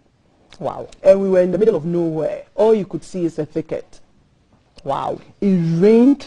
In fact, our cameras were affected. Wow. For 2 days we couldn't film. And we were working with time. Okay. We have to dry the cameras in the sun. And now the camera came on. We have to, when we film, it turns upside down. Yeah. So that was the experience, and it was then cold. Okay, but with the filming that turns upside down, did we actually finally get footage that wasn't upside down? No. So when it was behaving that way, my cameraman Francis was amazing. Shout out to you, Francis and Fred. And Fred. In fact, we couldn't sleep, and you can't even sleep because people pray all night, all day, all night. So during the time that people were praying, we were also fixated on the camera because we needed to execute what we came to do. We don't want you to give every detail out yet. We'll be premiering, GTV will be premiering at 9 p.m. today, 9 p.m. today. You need to be on GTV for this, what should I call it? A mind-blowing documentary from Beatrice Energy. Beatrice, somebody is asking that is there food at the top of the mountain? Yes. So there are food vendors. Yes. And they climb the mountain with the food because they don't sleep there. And they close sometimes around 10 p.m. and they will descend. I can't wait to see this. What about the funny stories and the weird stories we hear that when people are praying or when people are sleeping on their Atria mountains, they hear weird sounds? Did our cameras and our soundman get any of those? It's perhaps? Not true. It's not true. These are mysteries and these are myths. People believe that's it, but it's not true. Most of the people, they might not have even got there before. Yes, and they are just basing their words on hearsay and what they've heard. Yeah. So while you were there, how many days were you there? The amazing thing is that after we filmed everything, we were there for 4 days. And that was where I met Ifuakoto's grandson. Yes. And when we came down and we came back to Accra, half of my shot got missing. Mysteriously. All that I needed for the story got missing. I have to go back. Wow. So after the loss of the footage and climbing back up, how long did it take you to be up there? When I went back, I spent 3 days. 3 days? Yeah. Okay. So the first 4 days you were there and the extra 3 days you spent to get more footage? That was after a month or two. Wow. Then I went back. Wow. I took my leave actually to go back and do it.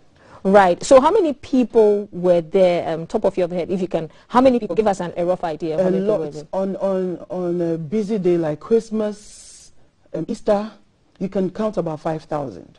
Wow. Yes. But yet the people of Atria, from another documentary that you did, a story that you did, the people who live there, the residents actually were complaining that they have bad roads. They have bad roads, very bad roads. Beatrice, you see, you are whetting our appetite. I can't wait for 9 p.m. already. You're still watching GTV Breakfast. We're speaking with Beatrice Senaju, who went to the Atria Mountains and attempted to unravel the mysteries surrounding the mountain. We'll take a quick break.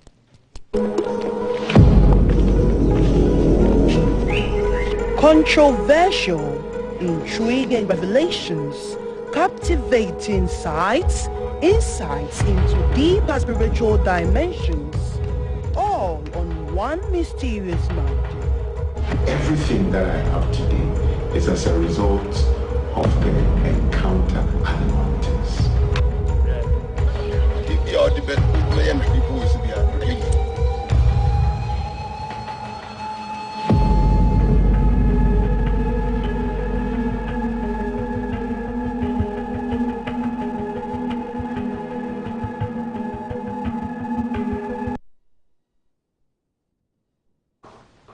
Welcome back. And so we're having a little chat with Beatrice Senaju, a broadcast journalist here at GBC, who went to the Atria Mountains and she attempts to unravel the mystery surrounding the mountains. She says when she was there, over 5,000 people were there.